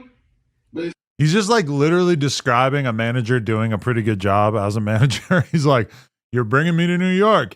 You're taking me around all these people. You're building my name up. You're doing all these different things. It's like, yeah, that's pretty much what a manager is supposed to do. Like if I was your manager, I'd probably be just trying to basically like bring you around all the best people that I could to try to get you more attention so that people would pay attention to you. That's probably pretty much like what I would do. But yeah, also I'm white, so I guess that's bad. Anyway. I don't know, nigga, shit. As soon as 4X's blew his hand off, I lost my Instagram. Oh, now you bagging back. The dream is dying down. Like, man, get your weird ass out of here. That's funny. He lost. So Forex lost his hand, and then you lost your Instagram. It might be because he posted the picture of his hand blown off on Instagram. Because I do know that there's another page that I don't fuck with that lost their entire account because they posted Forex's hand. And I may have had something to do with that one going down, but I wonder if that's the same thing that King Pill did in this situation. Here, nigga, you ain't answering the phone. We trying to get, you have a nigga like, nigga, I ain't playing them weird ass games, bro, with nobody. Even with Adam 22, I don't give a fuck how famous a nigga is, how much a nigga money got, where my chili at, nigga. Oh, I asked another nigga, I'm like, come on, bro, niggas don't move like that. I don't know, shit. I mean, I'm not. I ain't even saying, like, when I was talking to Adam about the chili beans, that's what made me mad. What really kind of, like, ticked the nigga off is when I'm asking about the chili beans, and he say sometimes niggas wait for 2 weeks. I'm like, what? Nigga. OG Moses donated $5. Said, thanks for the support you show the hater world. Fuck food community. Dude, which one should I go on? Should I go on hater world or should I go on food community? I'm not really 100% sure. Grinch Season said, check my email. This is what I mean. You take it too far. I don't see an email from you. And also, if you're going to tell me that I'm taking it too far by calling this guy a black bum after he called me a white devil, then respectfully, fuck off.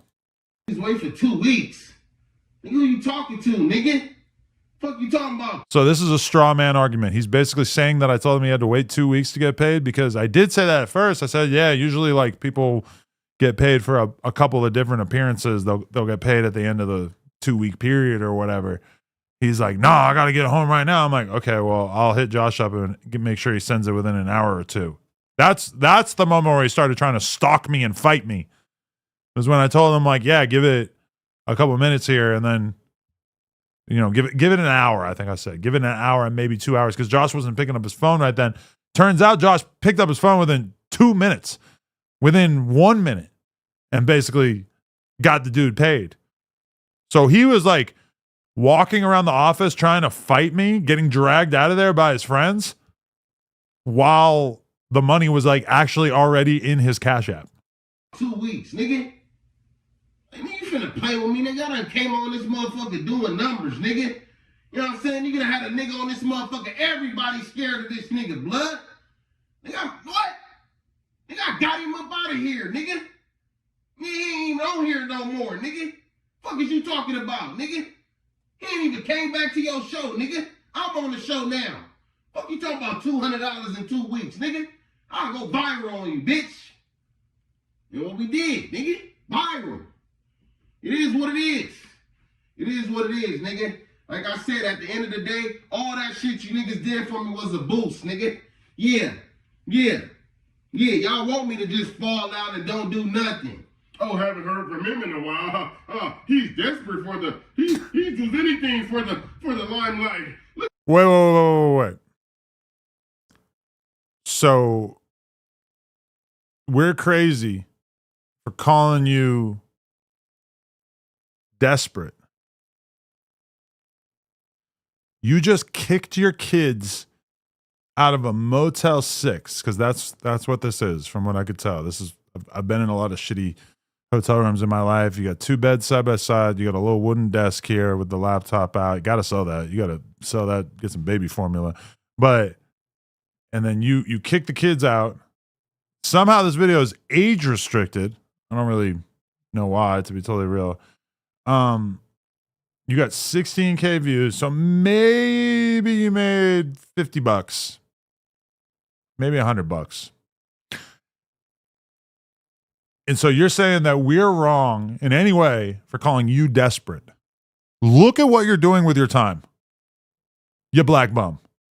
I take it back. You're just a bum. Just the fact that you're black has nothing to do with this. You call me a white devil. I'm calling you a black bum. I'm going to stop. You're just a bum. B-U-M. Look at him. He has to kill somebody now. Nah, bitch. Fuck no. We did say that. Now you got to kill somebody. Like, literally, nobody's going to pay attention to you unless you kill somebody. I mean, I understand. Not politically correct, but factual and funny. Still doing numbers, nigga. Yeah. Still. What? What numbers? It is a fact that this dude buys views on his lives. I'm just saying, it's a factoid. Still doing numbers, nigga. YouTube Live still doing numbers. So they obviously still tapping in. No. The no jumper views ain't far away, bitch. I just got 17,000 views on my live yesterday. Y'all did 23,000 lives. You're not that much more relevant than me. He literally buys views on all of his lives. Literally, they have like, you'll see it in the subscription tab, which I unsubscribed, but you would see it. He'll have like 100 people viewing. I'll see it again in my subscription tab a couple hours later, 20,000. I'm like, bruh, what are you fucking doing? And this is a consistent thing because Unk does this too. You buy views and then you hate on No Jumpers views with your fake views. Like, this is an actual game plan that people are actually doing and that they think makes sense. It's kind of insane. 1 million million views. You got 4 million subscribers. I got 16,000. Who they tuning into? Let me know. Y'all do the math. Imagine describing yourself as if you're some sort of success story when you're literally dressed like that, like whatever you call that in the photo. That's what your body and your clothes on your body look like. And you're describing yourself as if you're some sort of success story. Like it's not really lining up. You're saying you're getting no jumpers numbers, but you're homeless in a motel and your kids are out playing in the parking lot. You used to paint your nails pink. I mean, what are we talking about? But it is what it is, man. I got other shit that I'm trained on. You know what I'm saying? Then you got the manager, nigga. He trying to sweep a nigga dreams under the rug. All these niggas is like failed rappers. Everybody want to be a rapper. Adam want to rap. Stephen Belafonte got old songs he ain't never put out. Weak ass, dumb ass parody shit. He want a nigga to be on some funny shit. Funny raps. Like, nigga, shut up, nigga. I'm about to tell these stories, nigga. These pain stories, nigga. Do you know how I feel to be inside a cell? No food, no mail. Man, stop playing. That was his example of like him having some fucking fire bars. Do you know what it's like to be inside a cell? Do you know what it's like to have to fuck a male?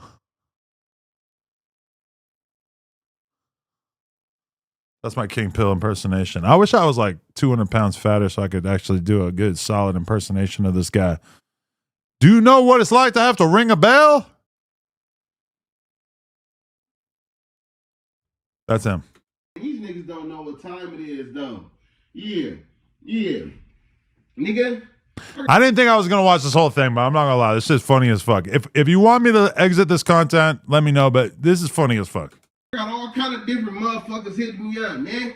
I did 250,000 views on Say Cheese TV. 250,000 views, nigga. He's talking about an Instagram promo post. I mean, I could prove it because let's search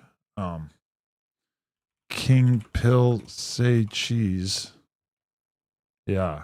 Look, he posted his own Say Cheese post. He screen recorded himself.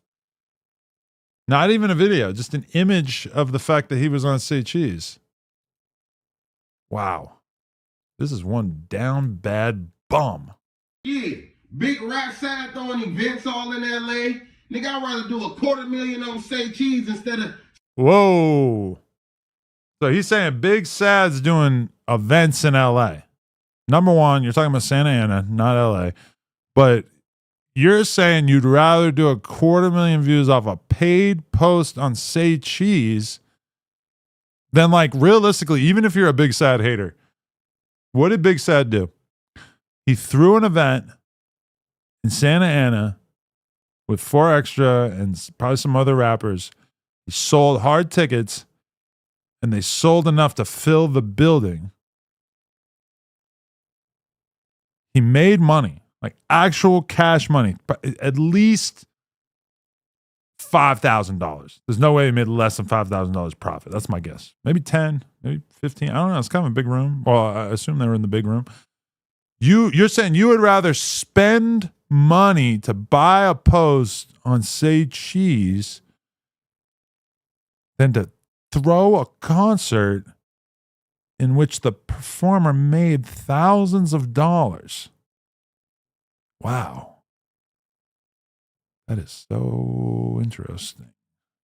Fucking retard. Stand in front of a motherfucking audience that support rap. Nigga, I don't give a fuck, nigga. I run it up. I don't pee, nigga. I run it up. I mean, all right.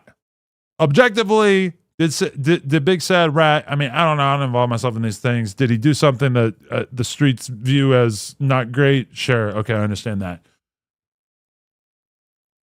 You painted your nails pink, went to Miami, and sucked a man's dick.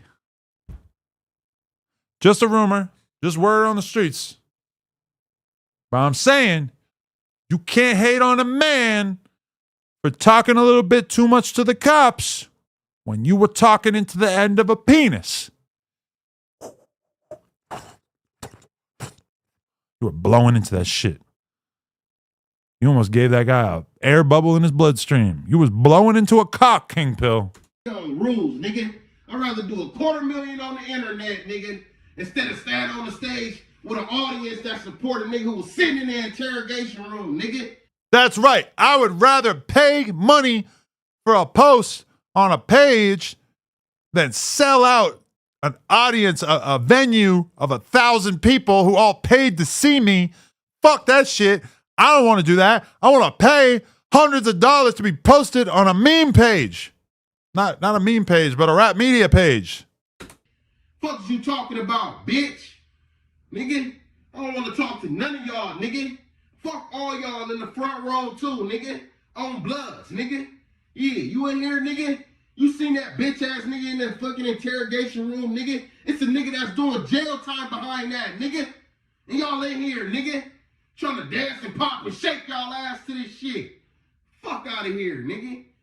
I'm gonna say cheese, hey. Yeah, when I can afford it. Bully the whole scene. I'll go and say cheese. Hey, what's that? Hey, that's how he bullies the whole scene. Hey, nigga.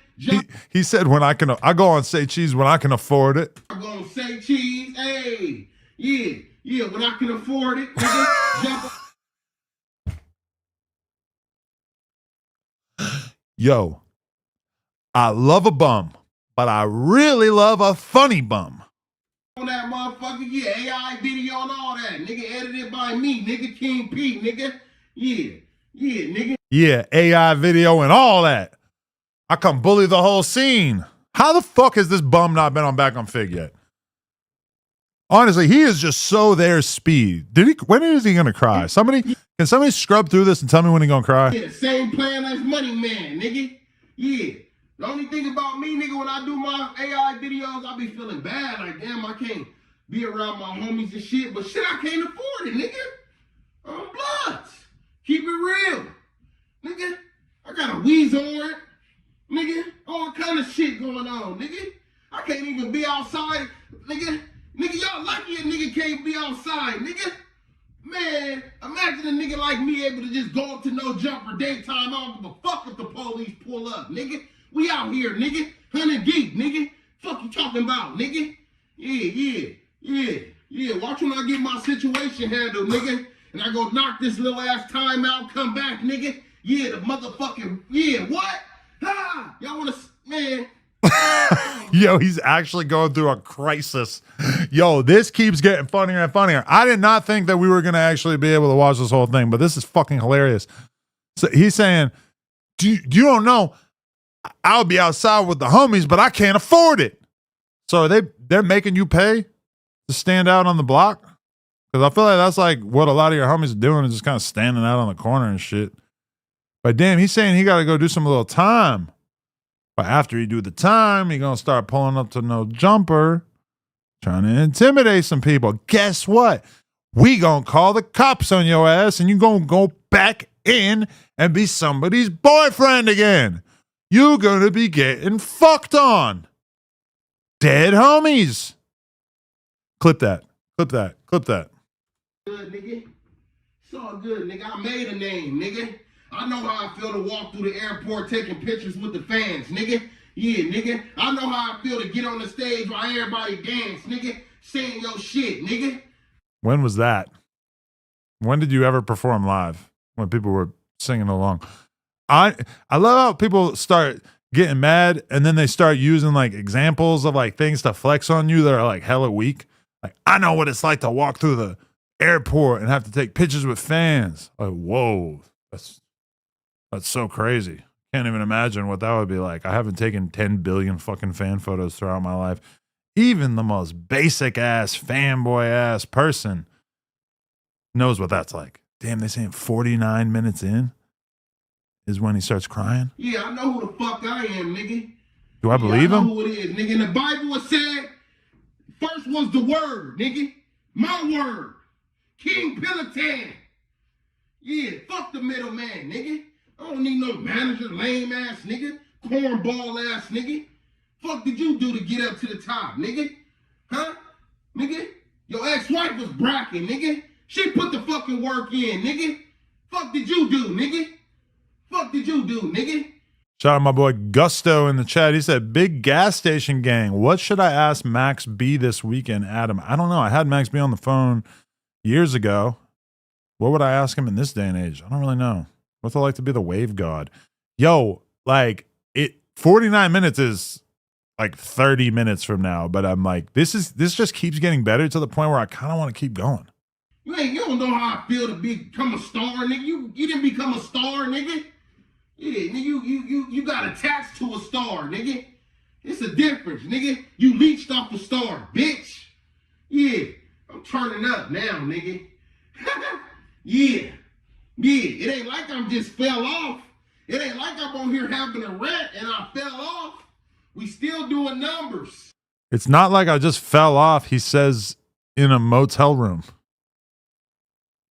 And it says he's evicted on his birthday in the title. Yeah, I'm on this motherfucker popping and telling the truth, nigga. Yeah, for motherfuckers who gonna ever go through this, nigga, everything that glitter ain't gold, nigga. On Bloods, I only gave the manager, nigga, a chance because he was mixed with black. Then start talking to him and found out he hated his fucking black dad, nigga. No, you fucking hate me. No, you gonna hate me, nigga. It was times I was in New York, nigga, and I would have my shirt off, and I'm standing outside, it's freezing cold. Nigga, we all outside with the thugs.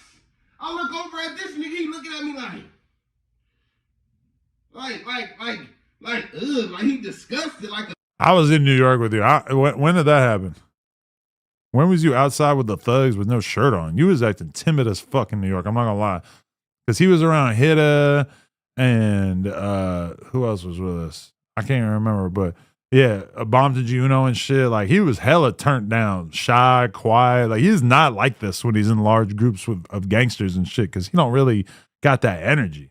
Ho, nigga, it's bitches all around us. Nigga, I ain't got no shirt on. Bitches hugging me, taking pictures. They don't even know me, nigga. And this, maybe they did know me, but this nigga looking at me like, and that's when that shit was always in my head. Like, nigga was looking at me like I was just like a fat, sloppy ass nigga. Like I understand. Hard to, they were looking at you like a fat, sloppy dude. Like, wow, that's hard to wrap my head around. How could they? Jeez. Fat and sloppy. Not you. No way. Understand, you feel me? I am. But still, like, nigga, you can't be believing in my vision. You can't be believing in the goal. Every fat, sloppy nigga get bracking. Rob Wave. Big X the Plug. Biggie Smalls. Be the greatest of all time, nigga. I ain't even... Hip hop is like 50 years old. He named 3 dudes. What can I say? Nigga, I'm a stocky sloppy, bitch. If that's even a term, yeah, I would've fucked you up. On the Bloods, nigga. He said, I'm stocky sloppy. I'm stocky sloppy, if that's even a term. Bro, like how do you come up with this much gold? You talking about, well, if I go to the jail, I'm gonna use my brains and I'll take over. Yeah, I'll be the one that like, this nigga using his brains, fuck him over. Yeah, popping it, nigga. Yeah, nigga. Then Cam Capone, his fat ass trying to act like he a fucking Italian when he talking to a nigga now. Like, you know, fat ass Italian want to be Mexican, nigga. Like, hold on, nigga. Wasn't you like doing them little Mexican raps, dissing blacks back in the day? Yeah, the manager nigga told me about it, nigga. You was a fake ass Mexican rapper dissing blacks, talking about mayate and all kind of weird ass shit. But it's boo though. You know what I'm saying? Well, that's interesting. I don't even want to throw Cam Capone in the mix. If he used to say some racist shit, I don't know. But Cam Capone, I've watched it before on stream. So Cam Capone definitely does have some crazy ass old videos of him rapping being a Mexican and shit. But as far as I believe mayate is like a Spanish term to diss black people, which I personally don't know a lot about. But Adam, I don't know why. This is from Faye. He sent $5. He said, Adam, I don't know why or for what, but you and Lush should come to New York for the fans here or do a new No Jumper concert stream. All the Cypher tracks are fire. Thank you, bro. Appreciate that, honestly. It's boo though. It's boo though. Y'all niggas lame as fuck, nigga. You niggas weak. On bloods, nigga. But it's all bull though. Fuck all y'all niggas. On bloods, nigga. And if it ain't my circle, nigga, I ain't fucking with nobody, nigga. On bloods, nigga. Fuck all that free feature shit. Fuck all that homie shit. Pulling up to niggas' hood days and all that free shit. I ain't doing none of that shit, nigga. Finna let a nigga cross me, nigga. Fuck y'all niggas, nigga. On bloods, nigga. Niggas kill braids. Niggas kill braids. Niggas kill homies, blood. I ain't falling for none of that shit, nigga. Fucking with my circle, nigga. Nigga, I'm fucking with my team, nigga. My unit, nigga. P unit, bitch. Yeah, nigga. Niggas be jealous. Niggas fall off. They're trying to use you as a crutch. You know what I'm saying? Then when they try to use you as a crutch and you bag up, it's fuck you, nigga. No, it's fuck you from the beginning, bitch. Fuck these niggas. These niggas don't even put money into themselves, nigga. These niggas don't invest into themselves. These niggas got way more than me, nigga. These niggas got money. These niggas got spots to stay stable. Nigga, I ain't even stable, nigga, and I'm still making it able, nigga. Yeah, nigga. That's when you realize that you're really dealing with a bum, is the way that he talks so resentfully about people who have like apartments and houses. These motherfuckers got places to stay and they talking crazy about me. Y'all got a house? You gonna talk about me? Damn, this Andy doesn't really cry. I might be getting duped. Shit. Just wanted to get on here and pop it, man, you know.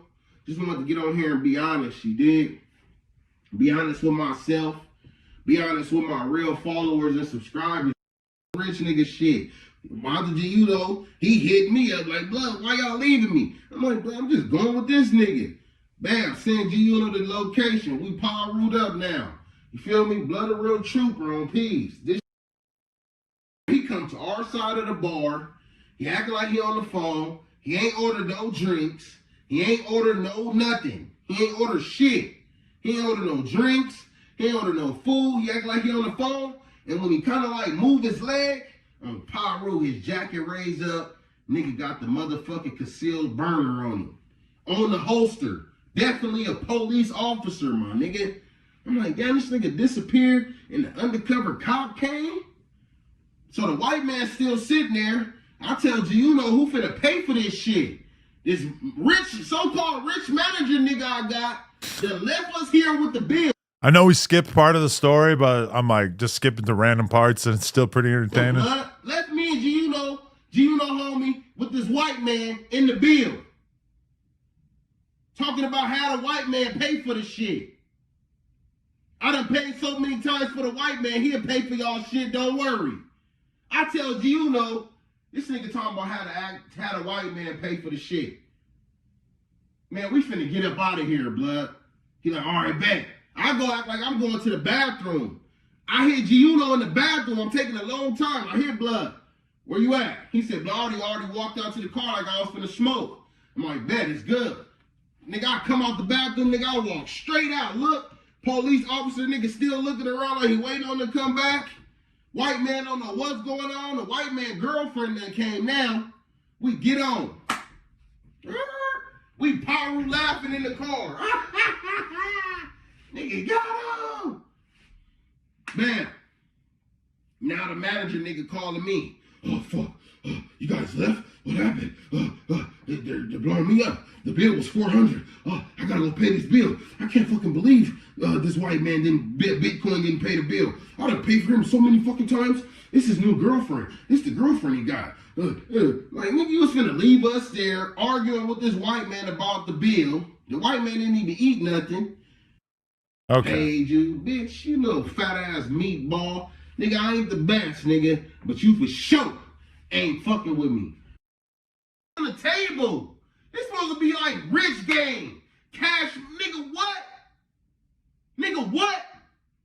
How much more bigger I would have been? How much more bigger would I would have been if Blood was my manager and we was going, nigga, having racks on the table, throwing racks on the table? Nigga, everybody would have wanted to be this nigga client. Nigga, we would have been getting millions of views. He would have a nigga walking through New York, like, oh, we're walking around. We're trooping with everybody. Yeah, that was cool. We walking all through here. This is him complaining about having to walk, by the way. Like, he's like super mad that he's in New York. Keep in mind, any of y'all ever been in New York City? You got to walk. It's just part of the game. You got to walk around. Like, it's just like not really convenient or normal to have to like take a Uber when you need to go like 3 blocks away. So you end up walking. The whole time we're in New York, this motherfucker was just crying and complaining about having to walk. It's like, bro, I understand you're fat, but like, you can't be bitching and crying about having to walk 3 blocks. We walking through Bobby Shmurda. We walking through the Barseas. We walking through New York. Oh, hey. We walking through the Pattersons. Oh, but that's 15,000 on your tab.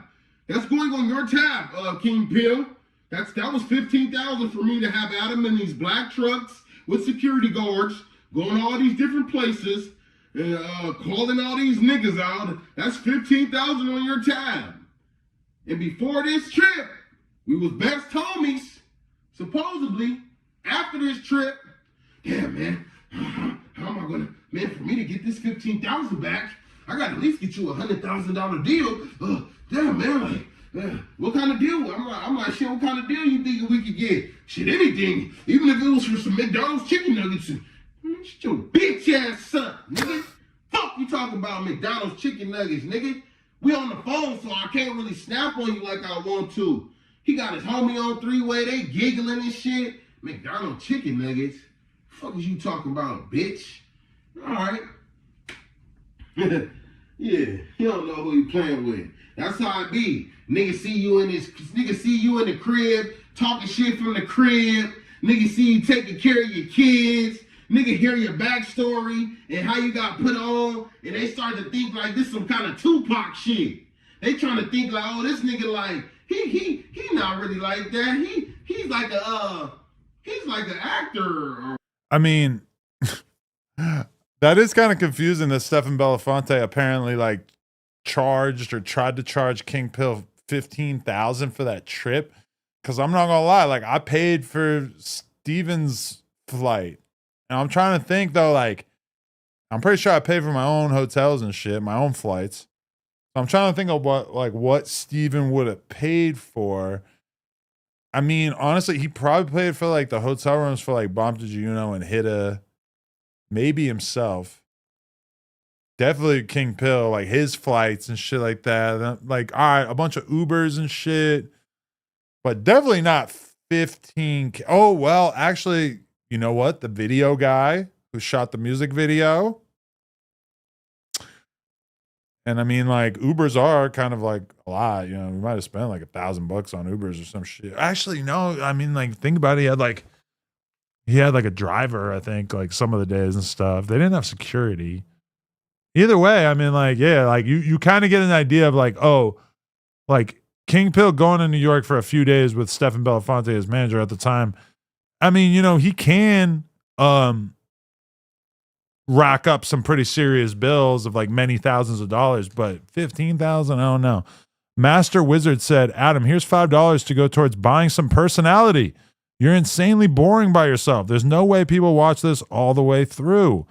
Okay, well, thank you very, very much for your commentary. I'm going to be ignoring it because I actually have 2,200 people watching us right now, and I think that that's pretty good. And also, obviously, I blocked you because I don't want to hear this sort of negativity. But let's find out. All right, here we go. We're going to call Stephen Belafonte. We're going to try to talk to him about this.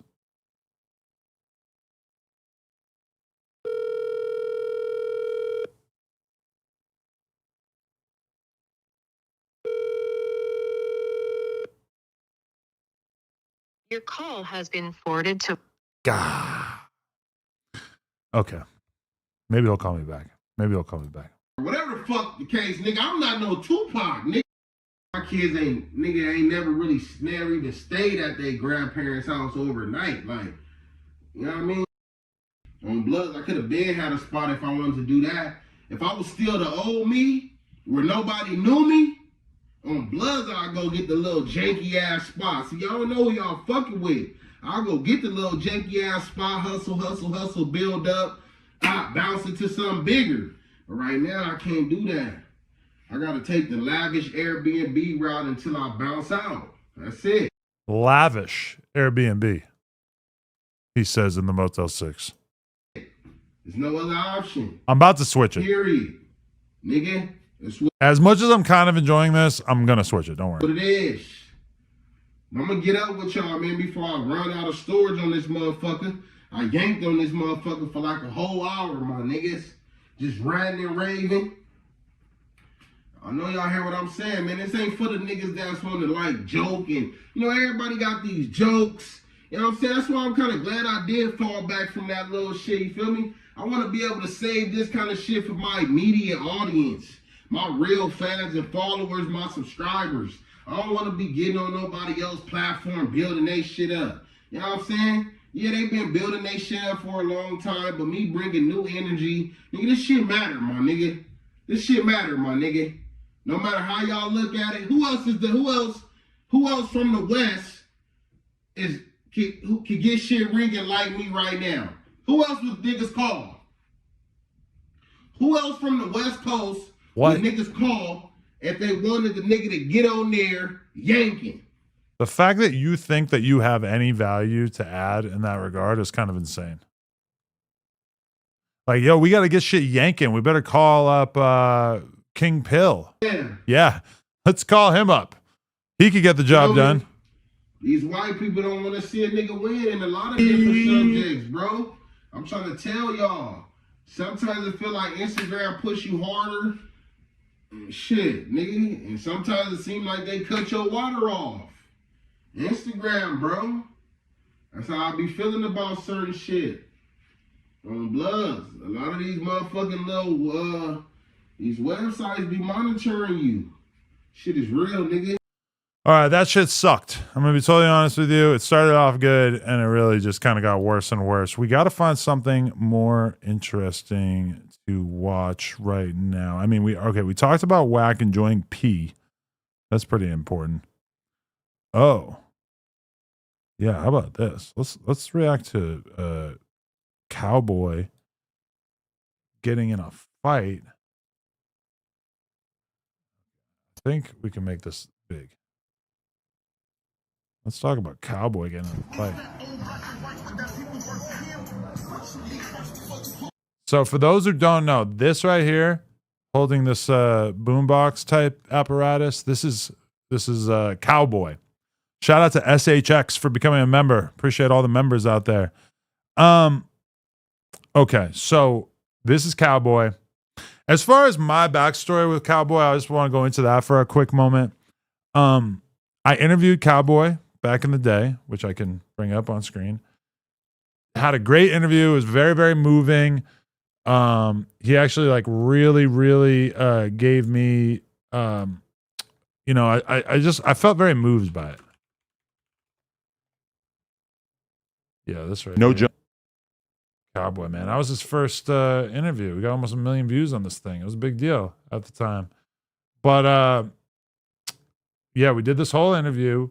We were on good terms. I remember I even saw him like 2023. I saw him down by the beach in Venice, like selling trinkets on the beach. Look at me. I'm wearing, this is like a shirt I have with like Young Dolph and Draco. I forget where I got this shirt from. Either way, we were on good terms, me and this guy. But then I hired Brick Baby. Him and Brick Baby do not get along. Why? Because Cowboy took the stand against Shitty Cuz, a.k.a. Eric, who was the one who obviously unalived Nipsey. And Cowboy took the stand, and Brick Baby was commentating on this, basically felt like it was fucked up. And as a result, Cowboy started talking a bunch of shit about me on podcasts. We badmouthed each other a few times. We never actually like got it in or anything. Never really had like a full argument or anything, but I did run my mouth about him a little bit, and he ran his mouth about me. So anyway, this is him in a parking lot, and there's a guy named Lil Wicked who we're going to learn about. I don't actually know about him. Katricia Dawn. Thank you for becoming a member. We really appreciate it. And so he's about to swang on Lil Wicked here, and we're going to see what this actually looks like.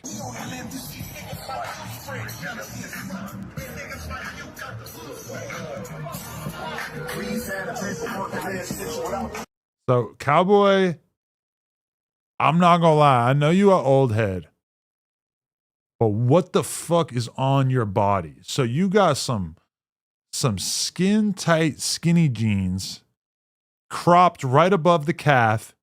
Then you got these sort of work boots, and then you got these tall socks on, trying to wow out over here, trying to look a little sexy or something, I guess. I don't know. I mean, to me, this is a crazy fit, especially when you combine it with the hat and a big ass jacket.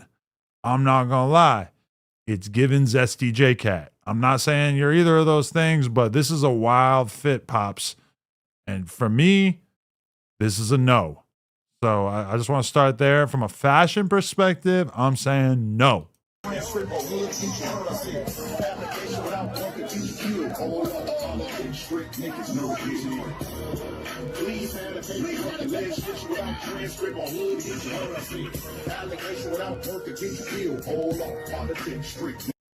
just realized that there's a song playing. Maybe I should care about that.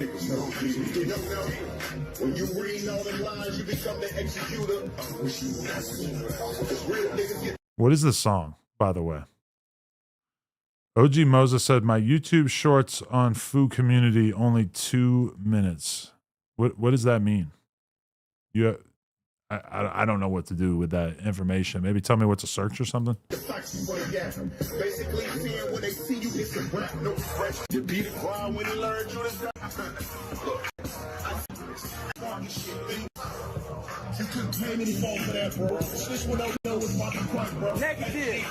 Oh, okay. Here we go. So he's posted up by the Brinks truck for some reason.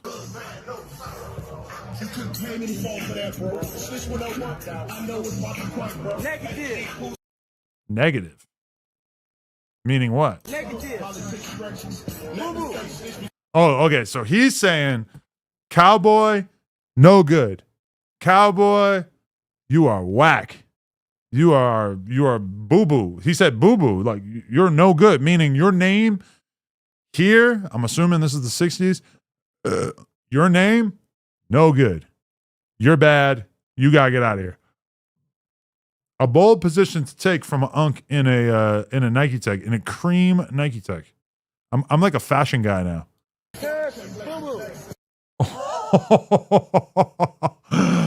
Oh shit! I screenshotted it at the perfect moment. Oh hell no! Yo, look! It turned into the Boondocks for a second. Like how? Like this looks like a cartoon.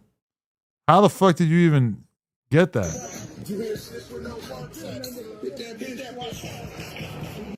Damn, my boy laid the fuck out.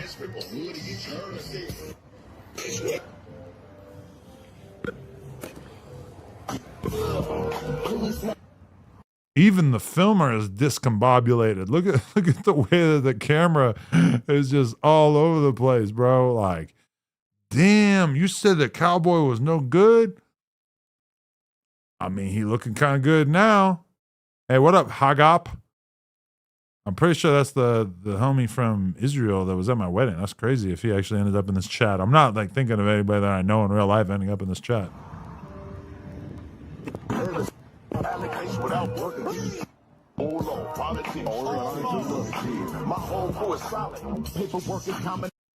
Yo, this is crazy. Like, literally, did the filmer get knocked out too?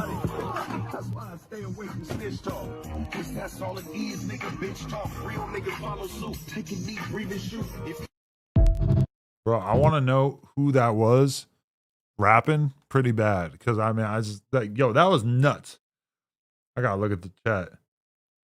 N-word seen him get slept and ran straight to the car. Yo, look, this is the exact screenshot that I was looking at before. Oh my God, there's no way. I'll be real. I don't have a problem with Cowboy. I'm not just saying that because I know he can beat people up and everything. But, bruh, what was he thinking turning his back to him? Stop playing with Thundercat on 6-0 Crip. Mr. Dirty said you hear about Antonio Brown. That's funny you say that because I don't have. Yeah. Oh, look, I'm not logged in, and every single thing I post has like a label saying that it's sensitive content. That's pretty funny. Antonio Brown is in custody for attempted murder and is being extradited from Dubai to the U.S. This is me trying to go viral. That's what he gets for asking if he could have sex with my wife. I mean, there's got to be some connection, right? Yo, but I mean, as long as you want to talk about that real quick, because this is kind of a. Oh shit, we got multiple videos right here from my favorite YouTuber. Look at Antonio Brown tries to shoot someone. Yeah, this is. This was a total valley crash out by Antonio Brown. You work your ass off, grind, only to have some lowlife to try to take your shit. Oh shit! So he did clap his shit. Oh, okay. Because the version of the story that I remembered was basically a guy comes up to Antonio Brown, tries to rob him. Antonio pulls out his shit, and then nothing came from it, right? But did Antonio Brown shoot the guy who tried to rob him? AI games. Yeah, he did shoot at him. The guy's name was Zulkarnain Kwame Nantambu. So he shot a Nigerian, which realistically, even though he's black, probably a hate crime. Yeah, so like basically the individual tried to steal his jewelry, tried to rob him, or that's what he says, because obviously that's going to look good from his perspective as the guy who wants to get away with shooting someone. But then look, oh wait, surveillance and cell phone footage allegedly show Brown getting into a fist fight and then grabbing a handgun from a security staffer. Oh, you're cooked, bro. I thought he just had his own shit on him, which is at least kind of makes sense. Yo, shout out to Ayashane Hughes. Much love for you to becoming a member. But so, okay, somebody tries to rob him. He don't pull out his own blick. He grabs a blick off the hip of a security guard who, I don't know if it was like his private security or if it was the venue security. Either way, this is why I don't wear jewelry, is because I don't want to have to pop somebody. He is then accused of firing 2 shots at Nantambu, with one bullet possibly grazing the victim's neck. Brown was briefly detained at the scene but released at the time because the victim was not immediately found, and an arrest warrant was later issued in June, and he was extradited from Dubai to face trial on charges of attempted second-degree murder with a deadly weapon. Now, this is the problem. Watch this clip. This was a total valley crash out by Antonio Brown. You work your ass off, grind, only to have some lowlife to try to take your shit. So he chases the fool down and then shoots him. I mean, if you want to claim self-defense, you can't just be like jogging after the person after they try to rob you. You got to like shoot them like while they are robbing him. Wait, they said they said Zhao Cooney? Zhao Cooney was on No Jumper News? Who is Zhao Cooney though? Who is Zulkani? Did I say that? Wait, are you talking about the guy who robbed him? Zulkarnain Kwame Nantambu? Who is Zulkani? Oh, it's Flacco's boy? Wait, his boy was the one who robbed Antonio Brown?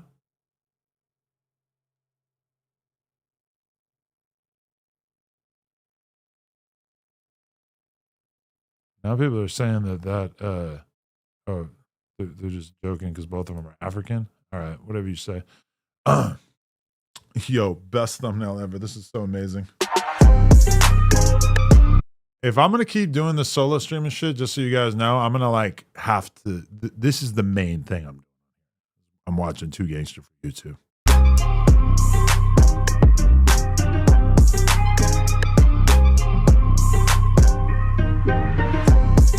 What it do, YouTube? What it do? So Little Wicked wasted no time. He responded to Cowboy. He said, "You're lucky that I turned my back on you because he was ready to whoop your ass, my boy." But we'll get into that later. Let's start. Yo, just for the record, if Cowboy ever gets up on me and knocks me out like this, I'll take my L. But you know what I'm going to do? I'm going to get on stream and I'm going to get some motherfucking money. I can't really sue you because I'm pretty sure you sleep outside, but I'm going to make the best out of a bad situation. Dead homies. Start from the beginning first. We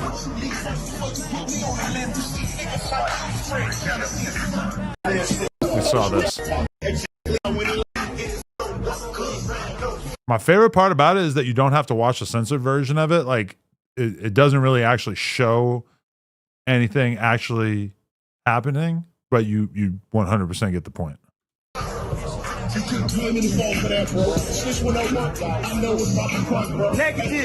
Little Wicked is begging Eddie Boy and 600 for some money. He's basically indicating that 600 put bread on Cowboy's head because why else would he demand some money? So the reason why he tried to fight Cowboy is because he wanted some clout. He wanted some money. I mean, he didn't really fight him. He just made it clear that he thinks that he's doo-doo.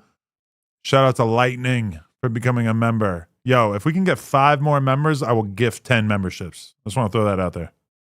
He was trying to impress Eddie Boy and 600, but his plan failed. You got beat up, my boy. And on top of that, I heard this guy ain't even old. I heard he's in his 30s. Man, this guy aged badly. There's no way you got that much white in your beard at 30. Like, this guy is a solid 40. There's no way. You know that thing they're always saying, black don't crack?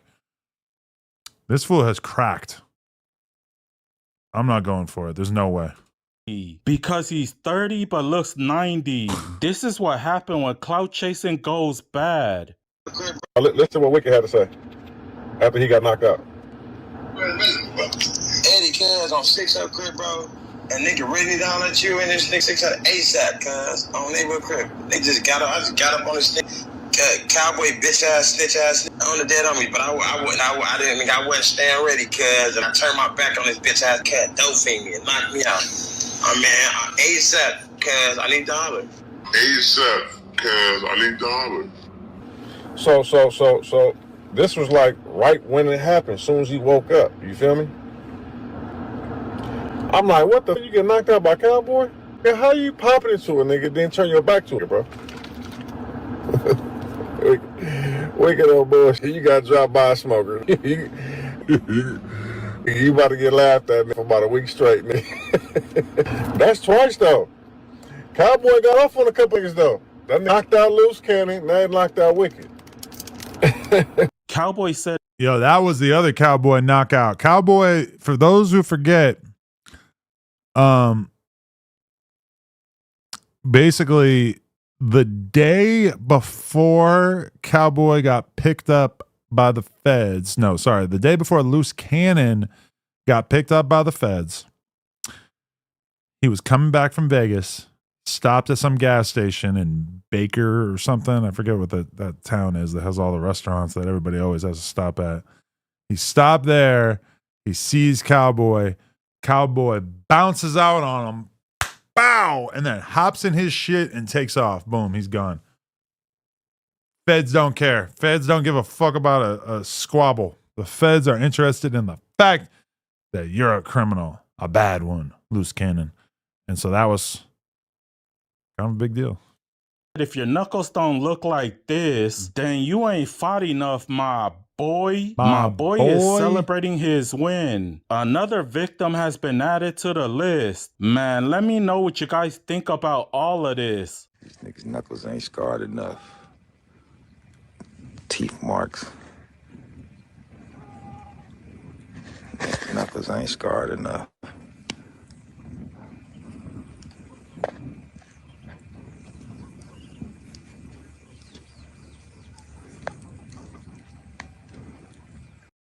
Yo, look at that. That is the hand of a smoker. Much respect to him and everything, but A lot of hard work goes into being a J-Cat. That's the kind of hand that you might get. You've really been holding it down in these J-Cat streets, man. Why is Cowboy always doing some random ass side mission, getting it in with some random ass person? He must have known that it was up with Lil Wicked, because Lil Wicked wasn't even really saying anything that crazy. He was just kind of saying like, nah, boo-boo. Boom. He was, ah. Whoops.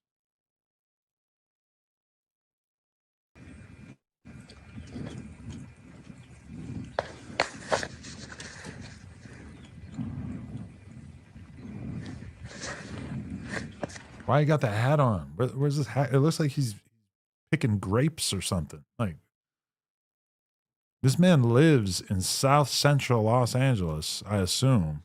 See him downtown in Los Angeles. And instead, he's out here wearing this hat and picking shit up off the ground. There's a bunch of teeth marks. Niggas bumping their gums. That's little teeth marks. Okay. What I'm interested in is how much of an online footprint this Lil Wicked guy has. Now, obviously, all of his content right now is going to basically be people talking about this fight.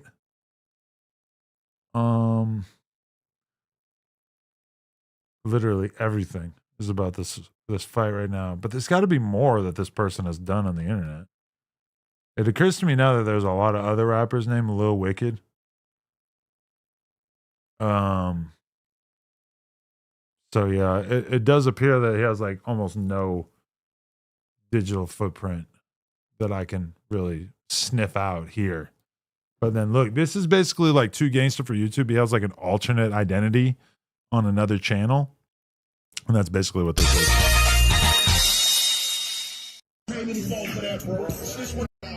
Oh my God.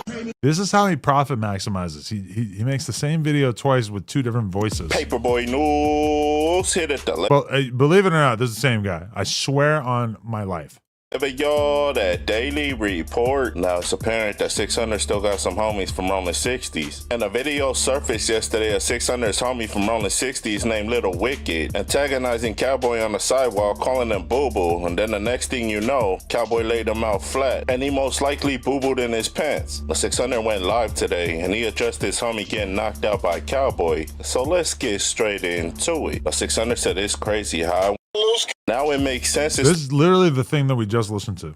I'm being duped. So why you make up excuse should have took off on him. But he said no matter what we think about Cowboy now, he was still once upon a time a factor from his section, and we all know that he got hands. So he should have never played with him like that. But since he did, he effed around and found out quickly. See, this is why you can't play with niggas, you feel me? You can't be playing with niggas like that, bro. You gotta punish niggas, right? You all that talking front. All right. Kind of boring. Okay, we already did this. This is how we got started on this Cowboy topic in the first place. Okay, I'm gonna actually refresh the Reddit because I did request that people post things in the Reddit for us to talk about.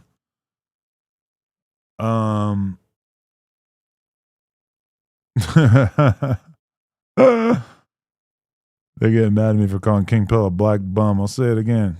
Motherfucker black and he a bum. The black part's fine. The bum thing is debatable. I just saw this in the Reddit. Let's see what Big Deal's saying. Moving forward. But another thing I seen last night that the nigga, what's the nigga name? Wack 100. He said he'll beat the shit out of Smack. What's going on with that, Smack? Let's talk about it, man.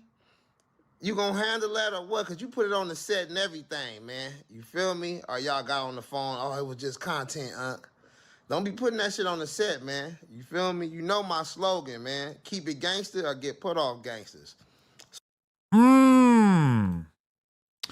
Well, the reason why that is a thing is because I guess we can look this up. Adin, Ross, Smack, Wack. They were talking about Smack. Probably going to have to go to a YouTube short to see it. Somebody's gonna have to have titled it in such a way that it's gonna have Smack in the title, though. I don't know if that's actually gonna happen because Smack, kind of a niche character, right? Nobody's gonna put Smack in the title. I've seen it before, though. I've seen it, but I've probably seen it on the Reddit as opposed to seeing it. Do I have to do it? Do I have to go to the Back on Fig Reddit to see this? Oh, we got maybe something else in the Back on Fig Reddit as well. We got a little bit of whatever.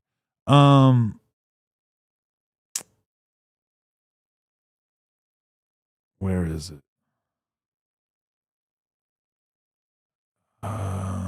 Sorry. I should already have this pulled up. Oh, okay. Yeah, I think this is what we're looking for. Okay, boom.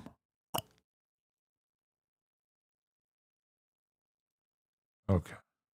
I'm a fool then. I'm a fool. You are not that type of nigga, put my bro. life in his hands So and gave you him my telling me location. right now? I gave him my location. Smack. I gave him my location. So actually, we can make this the clip about Charleston. Wait. So basically, the history with me and my good friend Charleston White. Also, please smash the like button right now if you got love for the stream. So basically, Charleston White has long refused to come on No Jumper, right? I think it was probably 2020 or maybe 2021 when he really started popping off. I said something about how I would like to have him on. He said that I was a culture vulture and a demon or whatever the fuck he said. That's been basically the deal. Recently, a couple months back, maybe 6 months ago, somebody on Charleston White's team tapped in with me and basically said that that he would do the appearance, he would do an interview with me, but it would cost me $32,000. That is not in any way what I was willing to pay. I do think that me paying Charleston White something is fair since he knows that me and him together is going to do numbers. $32,000 is massively outside of anything that we would ever pay, right? So the other day, I think it was yesterday. Yeah, yesterday, Wack 100 FaceTimes me and actually informs me that he had just made an agreement with Charleston White for him to come on No Jumper. And he actually had Charleston on the phone saying that he would do it. So, yeah, that is something to be excited for just because that is like one meetup that I think that people have always wanted to see. Somebody said in the chat, Charleston White is running dry. Adam, don't pay him. I feel you that he might not necessarily be at like the peak, but I think that me and him together would still work. Mr. Belafonte. What's up, man? Yeah, I'm on stream right now, and I was just watching a clip of King Pill on live making some pretty outrageous accusations about you, saying that you basically tried to scam him for $15,000. That's too bad. You know me, bro. I don't go back and forth on those things, brother. Obviously, it is what it is. But the game is to make you say something so then you can have a back and forth. Obviously, I mean, you should tell him to show you some. I don't know how that money was transferred, but you should ask him to see some evidence. But anyway, I'm gonna hit you back, bro. Yeah, I'm not in the messiness right now. I'm in money time, making money, my brother. I just got back from Africa. I like it. I'm gonna hit you after I get off here. All right, brother. All right, peace. Much love. That's a smart guy right there. Me personally, I would have taken the drama and I would have stretched it out. I would have got views and impressions off of the drama. My man Steph is a smart guy. Steph said, you know what? I don't want that hype. I'll talk to you about it off stream. That's pretty smart on his part. But anyway, yeah, about Charleston White. I know, like, okay, I've paid attention to his numbers over the years because, in particular, when he hit me up trying to tax me for 32K, I sent screenshots of like a lot of recent podcasts that Charleston White had done. I sent them to Charleston White's manager or whoever this was that I was texting with, and I said, look, why would I pay 32K for this? And it was all these different podcast appearances that he had done in which they got maybe 200,000 views, which is not bad for a normal person. But, you know, obviously, if you're going to pay $32,000, you're pretty much banking on getting, I don't know, 5, 6, 7, 8 million views, like an absolute plethora of views. So, yeah, I don't really understand what that was about. But at the same time, I can say that Charleston White, when he goes on Say Cheese, will still routinely get, you know, 1 million plus views on Say Cheese. And that's a platform that he's been on 1 million times. So from my perspective, I would say that it is very, very, very likely that we could do, I don't know, like if we were to just drop it, I think we could do a couple million just because they never seen us together. But at the very least, I think it's, you know, it would be a big appearance. It would be something pretty significant. Now, people are saying he hits 1 million views on damn near every interview. I'm not lying. Like maybe on the big platforms that you guys actually pay attention to. But as far as other platforms, like the smaller ones, because you got to understand that like Charleston White is pretty smart because he knows that there's 1 million different podcasts that basically just want the clout infusion that he can give them. You know what I'm saying? By the way, it's insane that I haven't actually watched this whole video yet. I pulled it up so long ago. But like, so Charleston White, you know, his thing is like, he's going to pull up to Memphis. In Memphis, maybe there's 2-3 different people doing podcasts that want the Charleston White stimulus. So he going to get, you know, because these are smaller podcasts. It's not like he can just go and get, you know, a 10 grand out of all of them. But he might be able to get 3 grand out of them. Maybe he does 3 of them.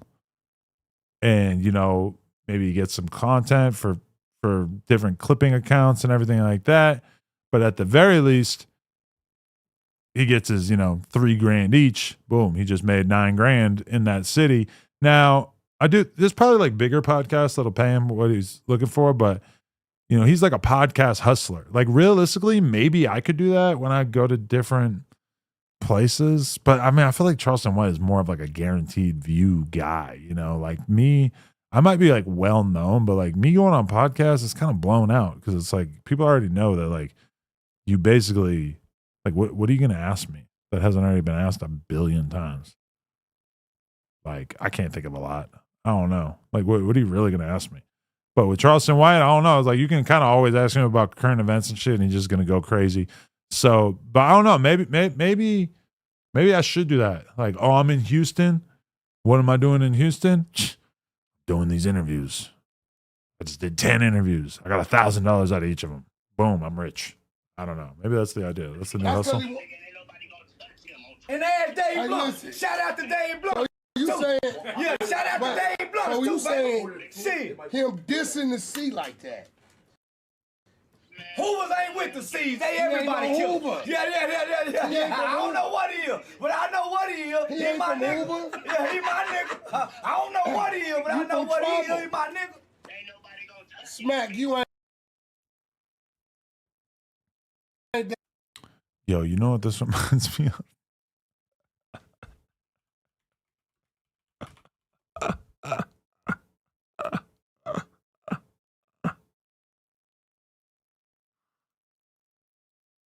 I know it's lame that I'm just laughing. Obviously. Yeah, this is the exact same thing as Wack. Based on the body language, Zios was not fucking with this man being around. The whole time he was giving him the side eye and looking at Adin like, can you seriously believe this dude? And then his girlfriend just stood in the back the whole time, as awkward as can be. And I can't even blame. I don't want to be watching you talk about it. I want to watch the a fucking clip. God damn it. They're not going to play it. My dick didn't work as shit, and he called me a creep or whatever. And he was like, No, this is... It's got to be somewhere. It's got to be somewhere. Yes. This is Wack. FaceTime, yeah. Like, and then, so now he's fucking famous somehow, and I'm famous. Yo, you're in trouble. Why? Oh, shit. That crypto shit.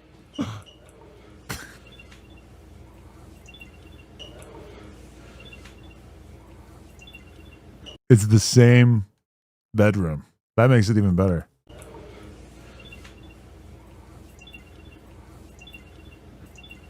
Hey, Steve, get his ass from right now, bro.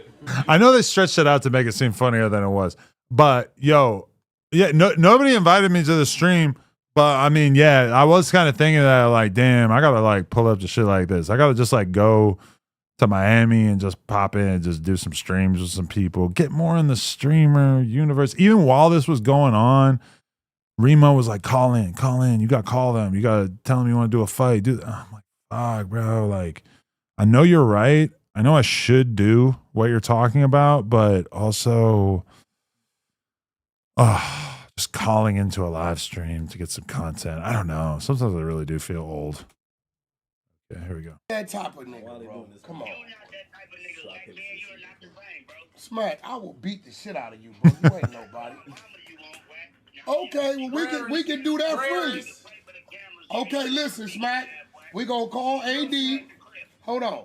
You ain't gotta crip me, nigga. I ain't power ruled you. We gonna call AD. Smack, listen, bro. I didn't fuck with you. But, bro, you doing a little too much. We call AD. You trying to pull my nigga card like he can't. Somebody said Adin would most likely stream with you. I did a stream with Adin like 2 years ago. So yeah, we always been cool. We always had a cool relationship. I just don't be like being super, super clout thirsty like that. Which is actually kind of the crazy part about this whole conversation that Wack is even having with Smack right here. Because to Smack, and I guess to the Zesty one arm dude as well, like they really look at Charleston as like the GOAT. Like I recognize his talent, okay? Like I for sure understand why Charleston is so good at what he does. But to me, content wise, like, yeah, it's cool, but I'm not like dying to fucking, you know. I don't watch Charleston White. I respect what he does. And I have seen enough of his stuff to understand his talents. But bro, I mean, be fucking serious. But like that's why these dudes are such dick riders. They're just like obsessed with anybody who's more talented than them. Also, yo, you got to kind of feel for Cuffham that he has to sit all the way in the back here. Is that like a boob on the bed? Is that like a fake boob? He showed me he Don't you know niggas that ain't that type of nigga? I was ready to die with him. I was ready to die with him. Do you know niggas that ain't that type of nigga? I fuck with him. I was ready to die with him. Listen, I went by myself and put my life in his hands. Kind of nigga I am. Okay, we gonna line it up, Smack. Hey, bro, stop cripping me because you ain't that type of nigga. Nigga, I disrespected Woody and got in the car with him and went to his hood. I don't worry about that. And went to his hood. And yeah, nigga. Okay. So yeah, I mean it's basically just Smack being thirsty and Wack feeling the need to clown him. Nothing too crazy, but it happens. It happens. Anyway. Big Deal calls out Smack and says if it's content, don't put it on the set. So basically, he's saying don't be putting it on your hood if you ain't serious. And when Smack says that he'll beat up Wack or whatever, I mean, yeah, it's pretty hard not to conclude that that's just like him just saying stupid shit, right? Because does anybody take that serious in any way, shape, or form? I guess like one of the other clips that I saw going around that we should probably react to is this one right here. Wack confronts Adin Ross on his stream about not liking Kendrick Lamar, but Adin stood his ground. Let's see if Adin actually is able to hold it down here. Hell Kendrick. Oh man, get to it. He said he would never have Kendrick on stream. I would when he travels in the room. He said he would need Did he come on? Wack, you know I can't say that though, bro. Like, What you mean? Why you can't? Because Wack, you know come on. Bro. First of all, wait. So you what this got to do with? Because Wack, you know I can't say that, bro. He's a great artist and all, but Maybach. You see the Maybach right here? Oh, so Drake brought you out. No, it's not that. So you don't Drake- like Kendrick? No. For real, for real. Personally, No, I for never, real, for I never. real. Well, yeah, because of what he's done to my boy. Yeah, no, I don't like him. What did he do? He made a song about him being a false pedophile. Stop. He did. He did. Wack's gonna lie, and Wack's gonna say, "Oh no, that was he was talking about Baca when he said that, because this is the same bullshit he tries to pull off of me." Which you got to give him a little bit of credit that in the song he says he got a weird case. Why is he around? Certified lover boy, certified pedophile. So you could kind of make the argument that, like, oh, he wasn't calling Drake a pedophile. He was calling his man's a pedophile. But also, certified lover boy was obviously a Drake album. And then also in the AI Tupac and Snoop song that Drake did, Drake kind of like told them, hey, yeah, use the he likes little girls angle.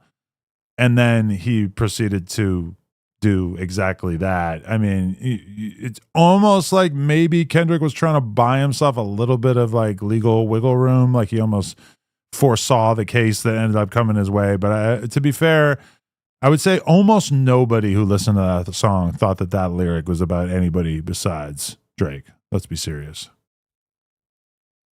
When?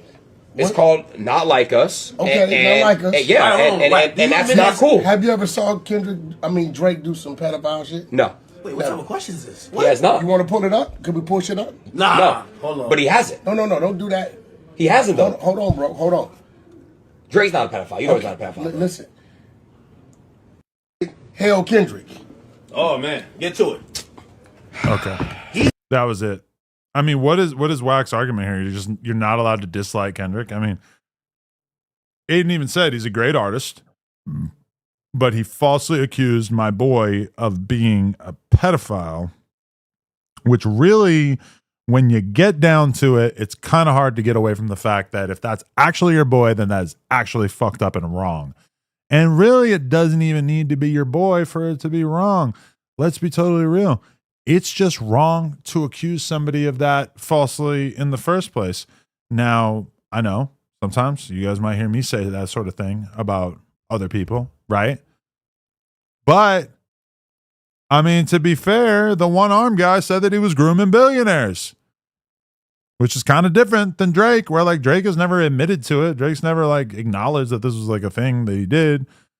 The one-armed guy, I mean, sure you can see where I'm going with this, but he did say he was running around grooming billionaires. Okay, this is big news right here. So Kanye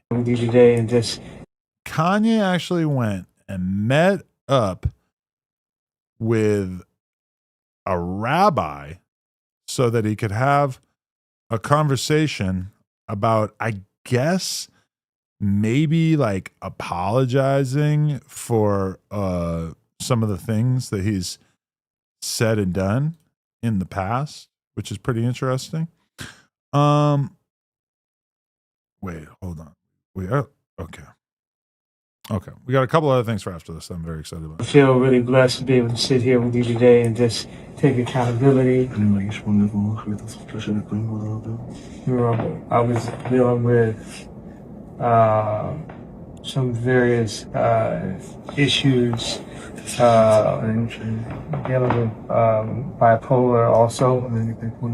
So it would take the ideas I had and have me take them to an extreme where I would forget about the protection of the people around me and myself. Could we not have got a rabbi who spoke the fucking same language as him? So, like, how non-viral is it to have this guy being the interpreter right there? Like, god damn. You got 8 billion fucking Jews out there and you couldn't get me one who spoke English. What are the top 5 worst things Kanye has said about the Jews? Threatening violence on social media. I don't know exactly what they mean by that. Expressing admiration for Adolf Hitler and denying the Holocaust. Promoting the conspiracy theory that Jewish people control various sectors of media and finance. I don't know what kind of AI is this that is considered a conspiracy theory. It's very confusing. Claiming that Jewish people exploit black artists in the entertainment industry. Yeah, wow. That is outrageous. I can't imagine anybody ever making an accusation like that.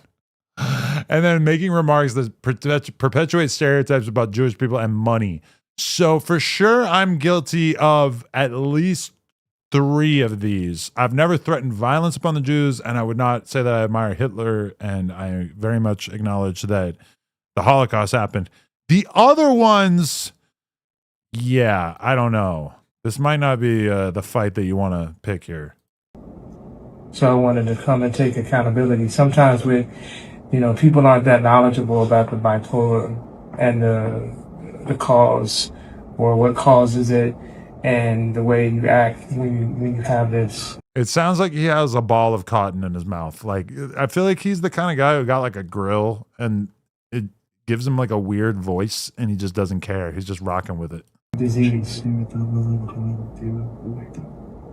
So it's like if you left the house and you left your kid at the house and your kid went and messed up the kitchen and messed up the garage and messed up the living room.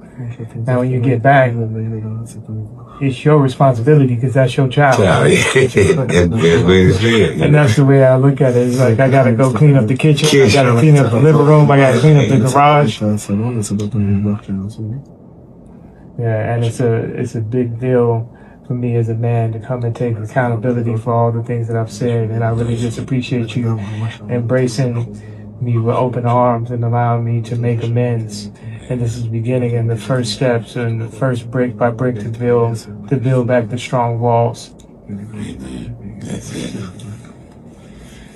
Say in Yandut, the rabbi said the Judaism. The Judaism brought to the world a way for someone when he regret about something that he has done wrong. And the Jews live on this way of if someone did something wrong, he can regret and fix it. And the rabbi is hugging you and hugging everybody. How you gonna act like that's a Jewish thing? You did something wrong. You can ask for forgiveness and fix it. That's really more of a human thing, wouldn't you say?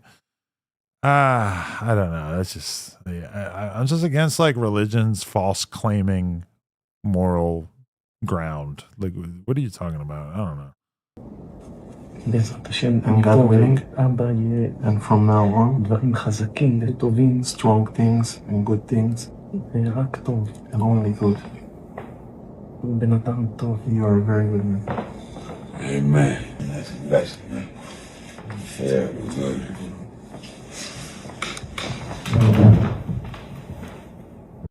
So I got absolutely nothing out of that. I feel like this kind of guy, this sort of rabbi, like it's basically his job to just hear you out and say like, yeah, you're good, man. Like the same way that like a priest, you go to a priest and you tell him all the worst shit you ever did and they're basically just like, oh, okay, like you're good, like you're forgiven.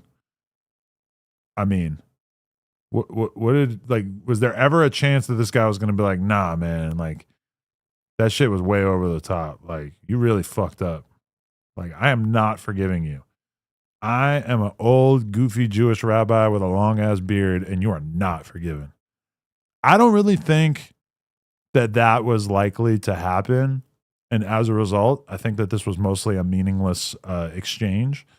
That being said, I guess it's nice, just given the extreme nature of how much crazy shit Kanye has said in the past. I guess it is kind of nice that he was willing to have a conversation with this rabbi. But yeah, I mean, don't we all just assume that he's basically going to be back saying more crazy shit in the very, very near future?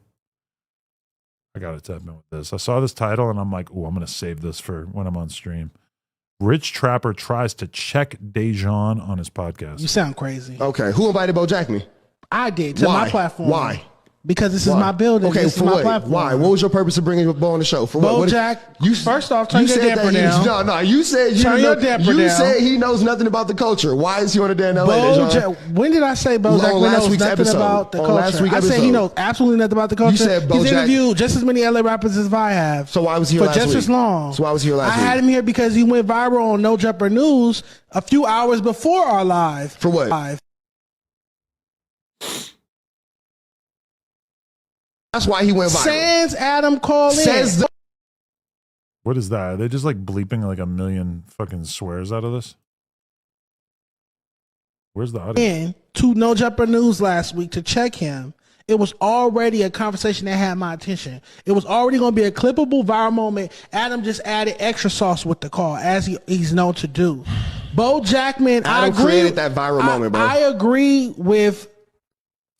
Adam didn't tell him to act like that. I agree with Bo's take, created the and I viral said moment by that. calling and checking that nigga. It was gonna do numbers, cool, okay, whatever. Adam sent it to a viral moment by call. That's what the clip that did numbers. If I Adam wanted to calling and invite checked Bo Cicely Jackman. Tyson to sit up here across from me and get interviewed on this platform, that is my call. You This is invited my Bo Jackman up here because the last jurisdiction. time Bo Jackman. This is a conversation that I had on camera, and people gave me a hard time for it, which was basically saying at a certain point, this is my platform.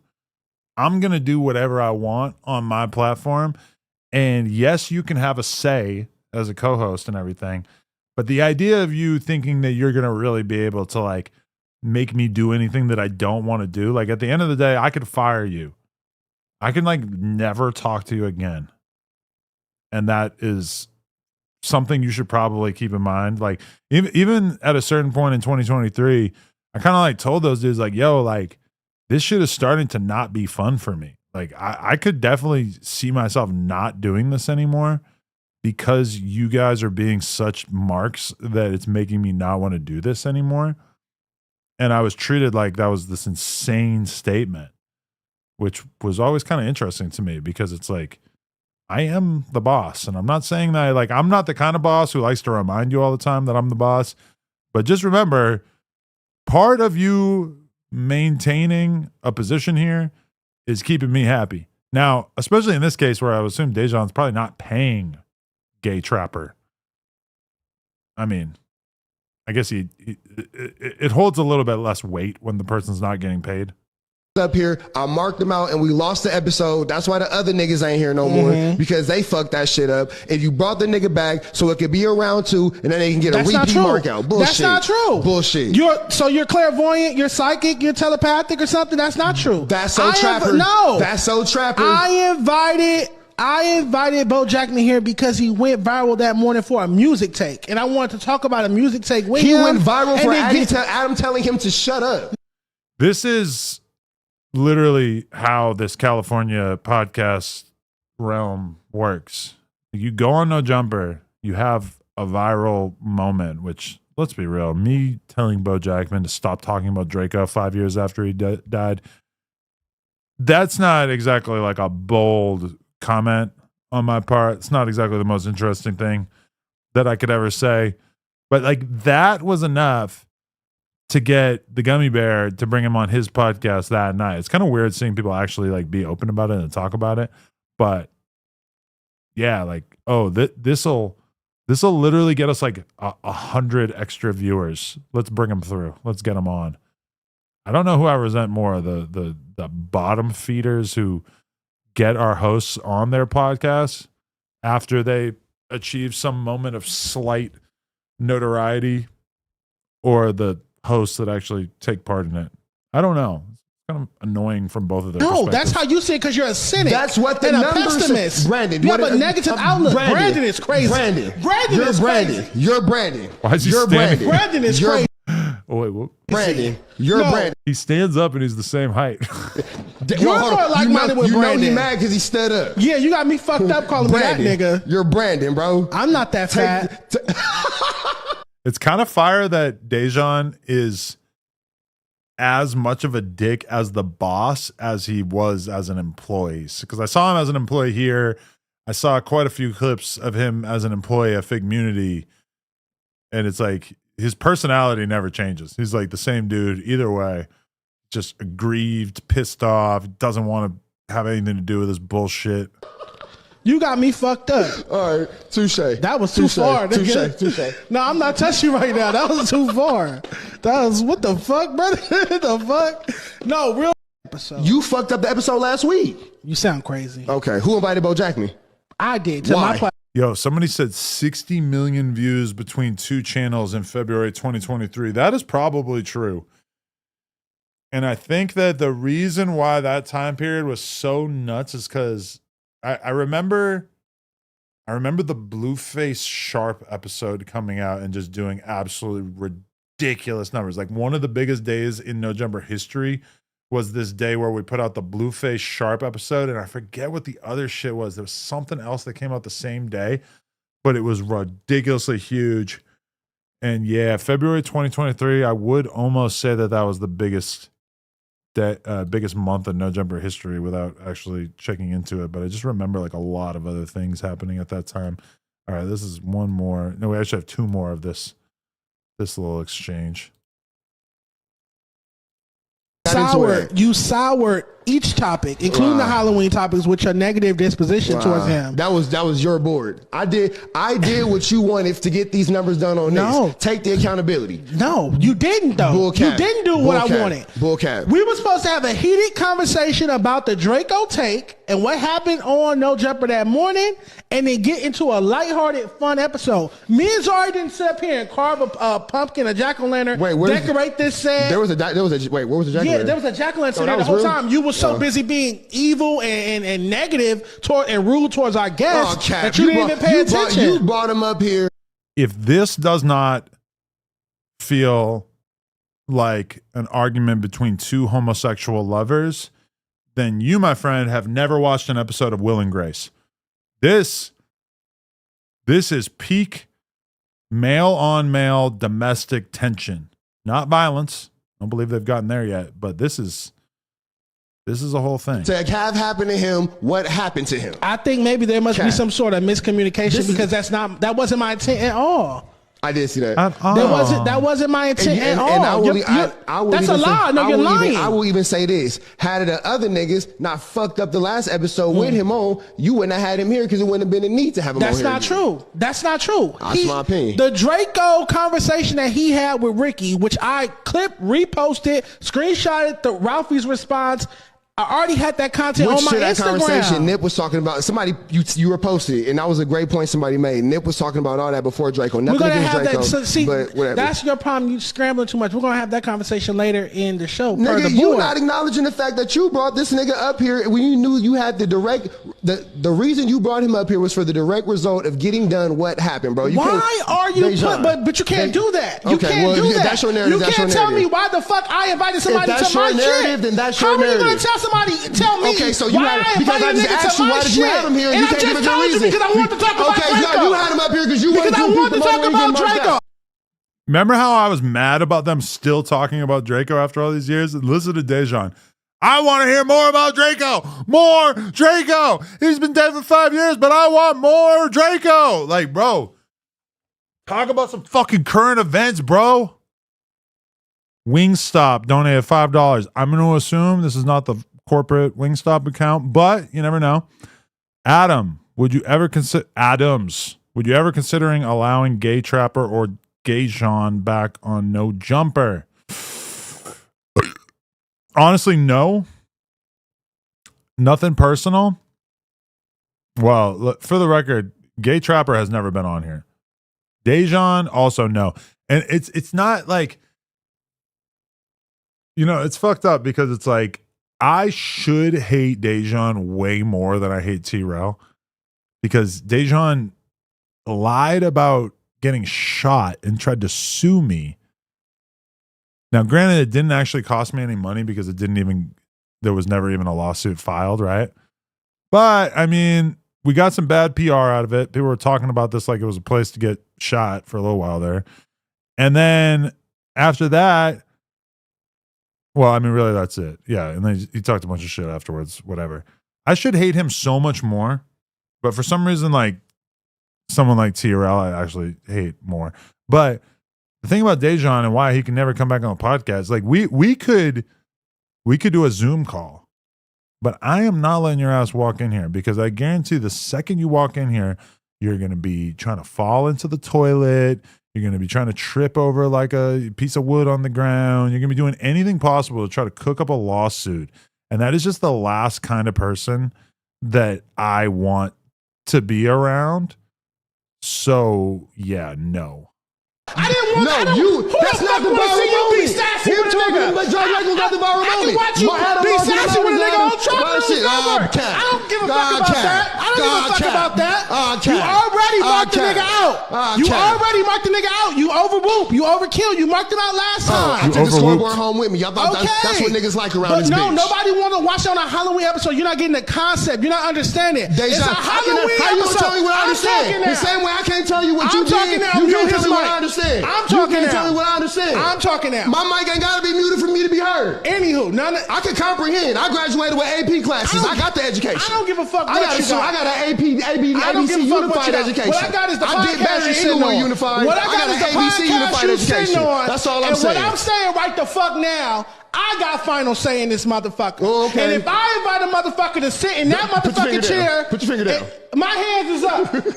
If I invite a motherfucker to sit in that chair talking to that mic and looking to that camera, it's to my name that we take to that motherfucking camera. So you cannot tell me I brought him here for you to disrespect him. That's my never narrative. in a million years would invite Bo Jackman on a Halloween episode, decorate a whole messy topics. See, this is my problem with this kind of content. Actually, I'm going to be honest. This is what's great about this kind of content.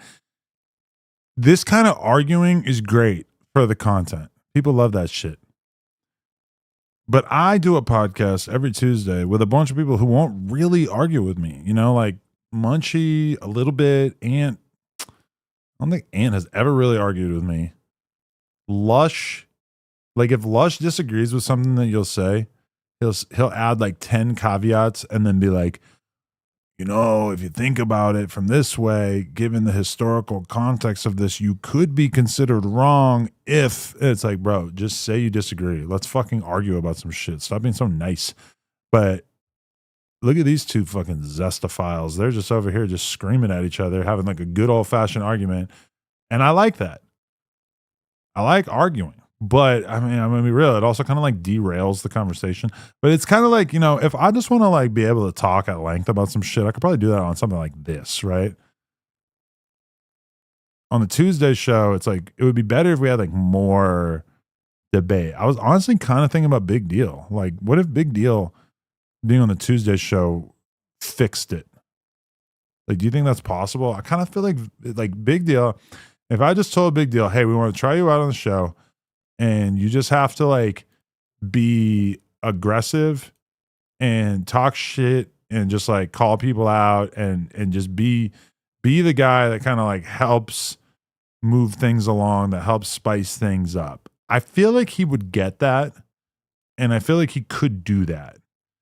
Now, there's definitely a chance that he could like do it the wrong way.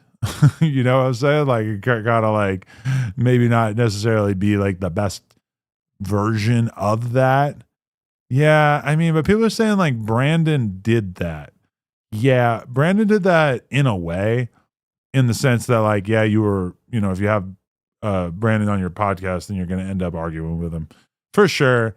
There's truth to that, but at the same time, I mean, Brandon want to always interview about some other shit. Like, he don't really want to argue about shit like that we actually want to argue about.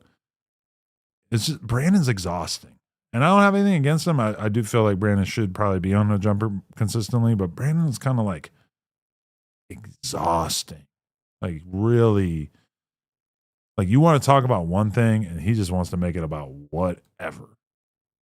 That is kind of not the best when it comes to podcasts. This is the last clip that I have from this episode of them yelling at each other. Taking account. Moose Man. Ooh, Moose Man. I'll argue with you, Adam, because you was saying so much wrong shit in the Sneeko interview. It would have been better if you challenged him at all if you're going to do it. I don't know necessarily what you mean, but listen, Moose Man, come on down. I have two ideas. We could do two things in the same day, Moose Man. you could be on the Tuesday show with me, and we could do like a whole live stream of me and you, maybe like doing more political topics like this, like sitting together. Maybe not this Tuesday, because this Tuesday, yeah, I have an interview at 1. But maybe we could do like the No Jumper show. Yeah. Maybe we could do a bonus podcast of me, a late night podcast. Would that make sense for you, Moose Man? To do like Monday night and then Tuesday No Jumper show, like on the 10th and the 11th? Maybe something like that. I don't know. Hit me up though. Either way, let me know, because I've been meaning to pod with Moose Man, and I think Moose Man would be good because he could get me talking about politics and shit. Like, but that's why. Okay, if Moose Man's gonna come down, we got to do an episode with Brandon though. That's the whole thing. Got to do an episode with Brandon. We can't get around that. That's like utmost importance. We got to bring them together. So if Moose Man comes down and we do maybe like me and him reacting to, like, if he had a bunch of clips ready and stuff, we could sort of react to those. And then we could do the Brandon episode, and we could do the Tuesday show at the same time, do a little moose explosion. I don't know. Hit me up. Just send me a DM on the gram. One, you're not letting me speak. One, you're not letting me speak. And two, you're lying on me. I'm not lying on you. You are lying on me. Well, I'm telling you that it's incorrect. Okay, well, I have no reason to lie to you. So you should believe. Again, lovers quarrel. Like, heterosexual friends do not argue in this way. I mean, when I tell you, I wanted to have that Draco music conversation with Bo Jackman and then get into a fun Halloween episode. So why was me and his beef even on the board? Because why was me and his issue even on the board then? Why do we even have to address that?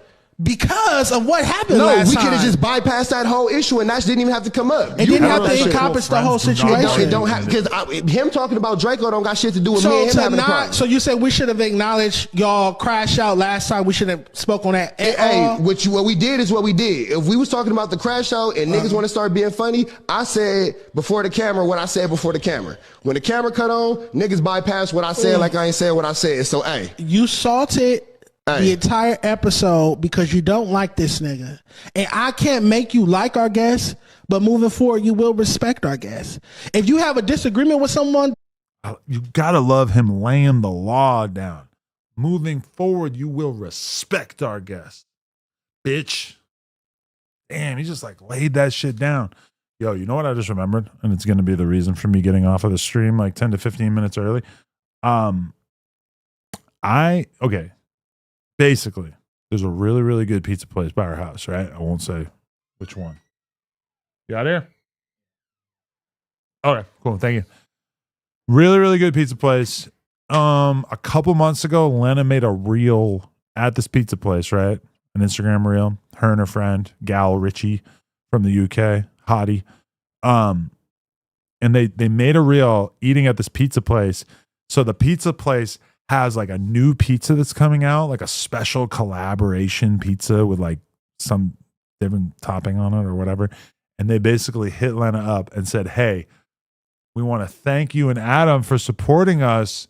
We got this pizza for you for free. So when I go home tonight, free collaborative Prince Street pizza.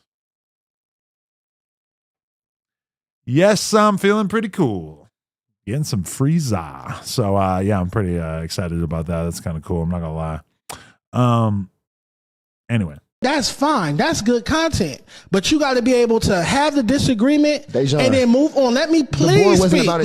Let me please speak. That's Brandon Core. That's Brandon Core right there. The boy was about crashing out. Let me please speak. Oh, we ain't gonna. I'm the bad guy. Go for it. Yeah, you were wrong. That's what the chat said. That's what the comments said. That's what everyone. Well, I do. Okay, I do care about the people that watch A Day in the Life by Dijon Paul. Yes, I do. You care don't about care that. when they don't agree with you. Then it's fuck 'em. That's a take. They don't agree with a take. But if they were to say that, oh, Dijon, I don't like the way you treated a guest, I would care about that, brother. I really would care about that. You didn't care about how they told you was treating your past co-host, nigga. They were fucking up. Okay. The floor is yours. Right. Go for it. Right. The show is better without them. It's doing better without them. So clearly I was right in that instance. Why are you going to pull me into that? All I'm saying is this, Rich. This is a funny set because it's way too big for two people. Like you have one empty seat here, one empty seat here. The smart thing to do would have, if Rich Trapper sat right here and then you move the cameras to just capture this part, that would be a lot more logical. I don't even need to see your feet, you know? Rapper. I wanted to have. We'll take my accountability. You're not taking. Okay. Talk about TF Third and you talking to T-Rail. What does that mean? Did me and Tay Third talk about him? I know at one point I sent TF Third a clip of T-Rail dissing him and basically told him, like, hey, you should react to this. I don't know if he actually did, though. I don't think he did. Speaking of the devil, literally, Mr. Viral calls out T-Rail for being fake. Right. Ben fake. Nobody who runs these kind of accounts can ever spell anything. He goes back, does his stream, and tries to do his best Mr. Viral rendition. Oh, I'm above this. I don't do that type of content. All of a sudden, the main motherfucking drama queen don't do drama no more. The main person involved in bullshit don't do bullshit no more.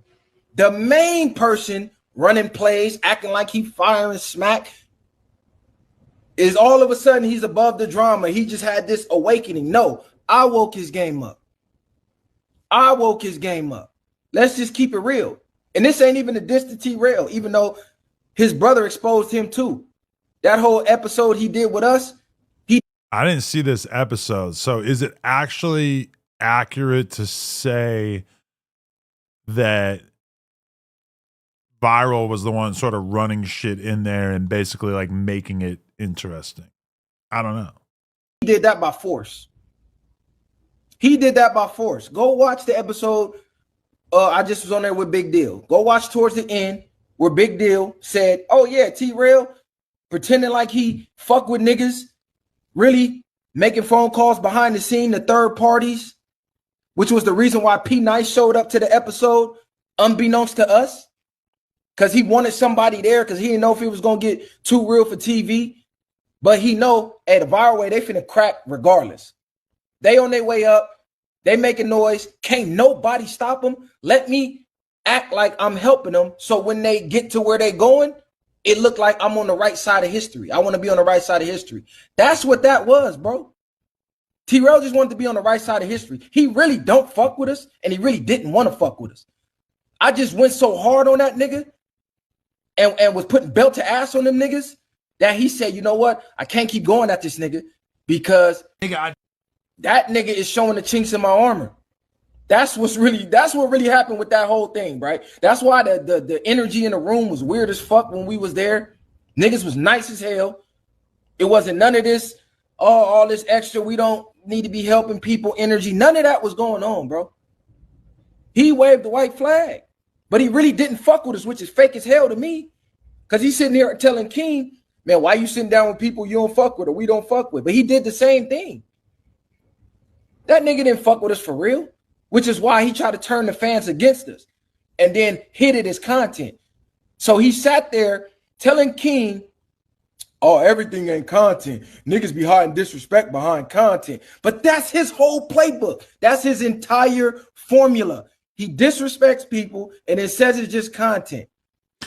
Because Viral knows that way better than anybody else. Because he like disrespected him.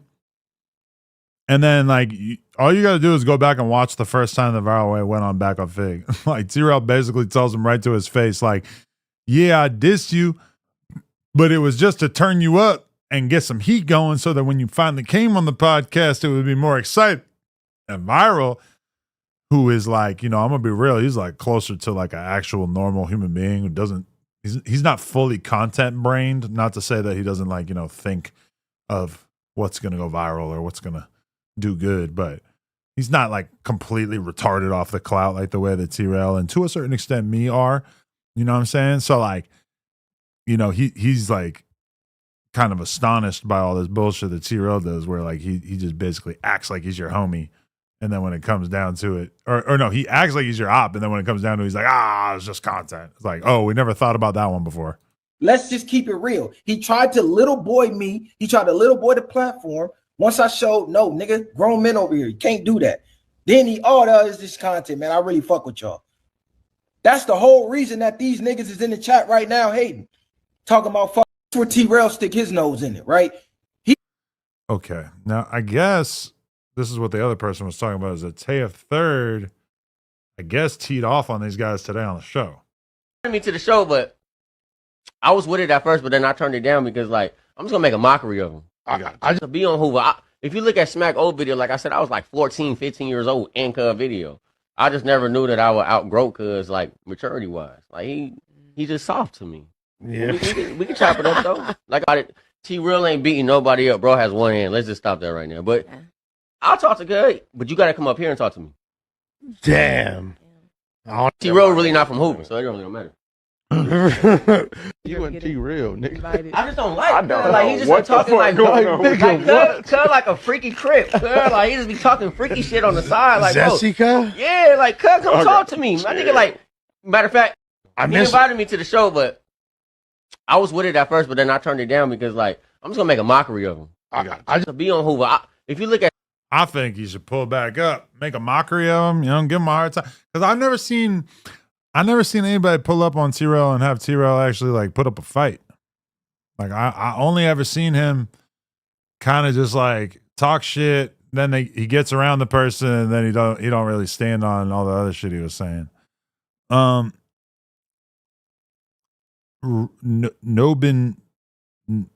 No BINF gang said, "How possible is it to have you host an underground hip hop show at my venue in the Bay Area, Noble Cinema Studios in Vallejo, California?"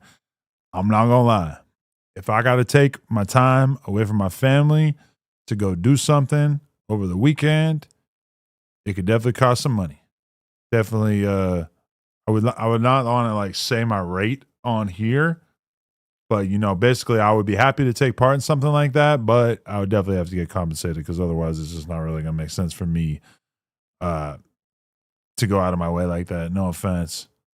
Wait, is this is new? I think this just dropped. So I think that this is Vlad responding to what G Herbo said the other day. I was talking to G Herbo's manager recently, and he was supposed to do Vlad TV, and he was like, something, I just don't think he wants to do it, and I think he's just I think it's just a pass, like a soft pass, but I don't think he's going to do it. And I looked, and G Herbo has a new interview on a podcast I've never heard of, and it got 678 views. Pretty sure that he's talking about Gina Views interviewing G Herbo right there, if I had to guess. Just a guess. Not 678,000 views, 678 views. Less than 1,000 views. But yet you won't do Vlad TV, but you'll do this unknown podcast that nobody will watch.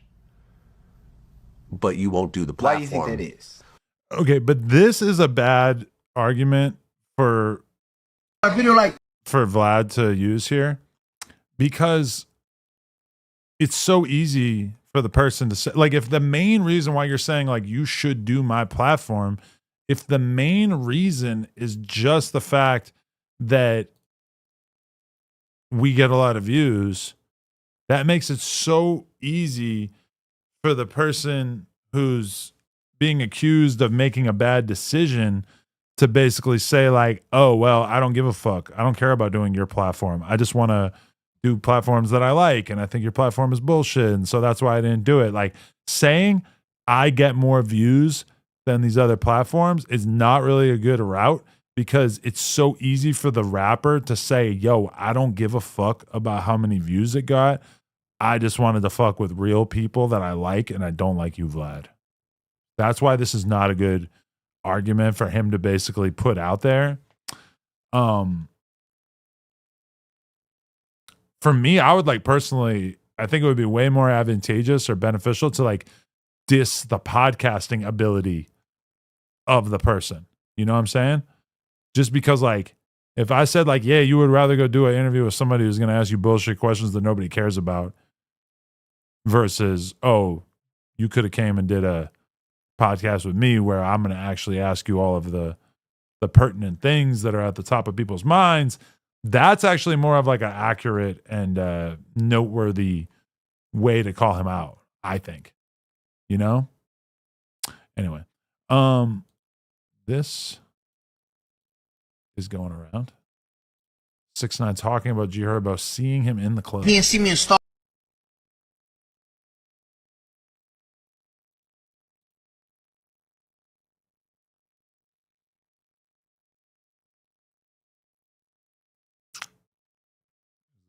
Boy. It was on in line. I said, "What's up? What happened?" No, what's up? We good, like straight up. This 2018. How long ago? 2018. Yeah, 2018. And if I'm lying, I'm flying. He could pull out a video like, "Ain't nobody." He knows it's gonna hurt his heart. Tell him to swear on his kids. He got a lot going on right now, man. Word to me. You see my mom right there? Word to my mom. You see my mom right there? Word to my mother. Tell him to say word to his kids. He wasn't online and on the Starlet's line. He was waiting to get patted down the door. I'm like, "What's up? What happened? You good?" What you say? Yeah, no, I'm good. All right. Tell Herbo right now that he didn't see me in Starlet's. That was on in line. Damn, but I mean, he's talking about 2018, which is kind of weird because that's like before 6ix9ine snitched, right? So like, what was G Herbo even like saying about 6ix9ine or to 6ix9ine that would have really made an impression on him? I can't really like think of that much like in 2018. On 2018, let's be real, 6ix9ine going to Starless, he probably had enough goons with him that he probably wasn't worried about G Herbo. He probably had like way more people, so G Herbo probably had to kind of fall back and be like, yeah, it's cool. Just on some like, nah, you got way more people with you than me. Like, what am I gonna do? I'm just gonna kind of like cool the situation off. I'm much more interested in what it would have been like if G Herbo saw 6ix9ine in 2022 after he got out of the feds, because that's when it actually would have got interesting. Like, what was Herbo really? I mean, I guess Herbo was probably dissing him like before all that. Like, this is a YouTube trick. We're gonna go old G Herbo versus 6ix9ine. We can get to the root of this maybe a little bit.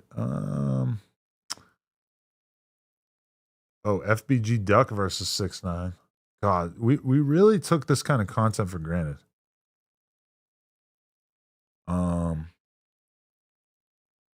G Herbo explains why he never took 6ix9ine's bait to crash out.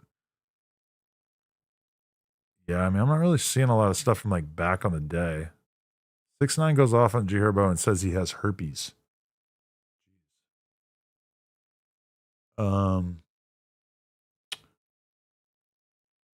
Yeah, I don't know if they had any like super notable beefs in the past.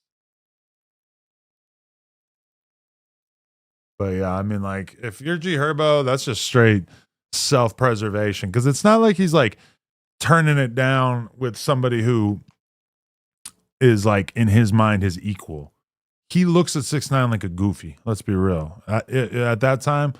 So for him, it's like he's just avoiding an issue with like a goofy with a bunch of security, which is basically the way he was viewing him. Not saying I'm viewing him like that, but that's like basically how he's looking at him. So when he says like, nah, we good, he's kind of just like, you know, getting his way out of the conversation real quick, right?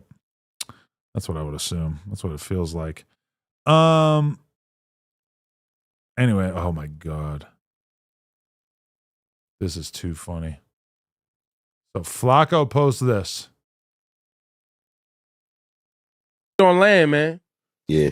Now, so I'll play the clip, then I'll read Flacco's caption, then I'll read the quote tweet. that's not. Is that on the album? Nah, that's actually Bag single. That's Moneybagg Yo Yeah, single. yeah, that's his single.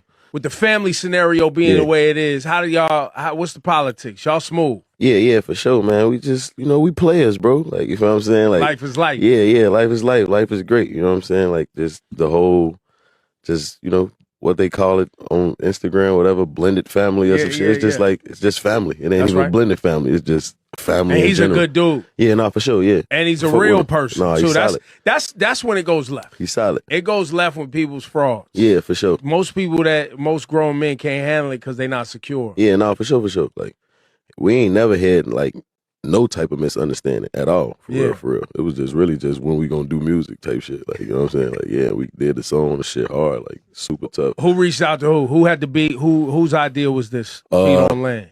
I mean, all right. So for the record, the perspective that we're discussing here is that G Herbo had a baby with this woman.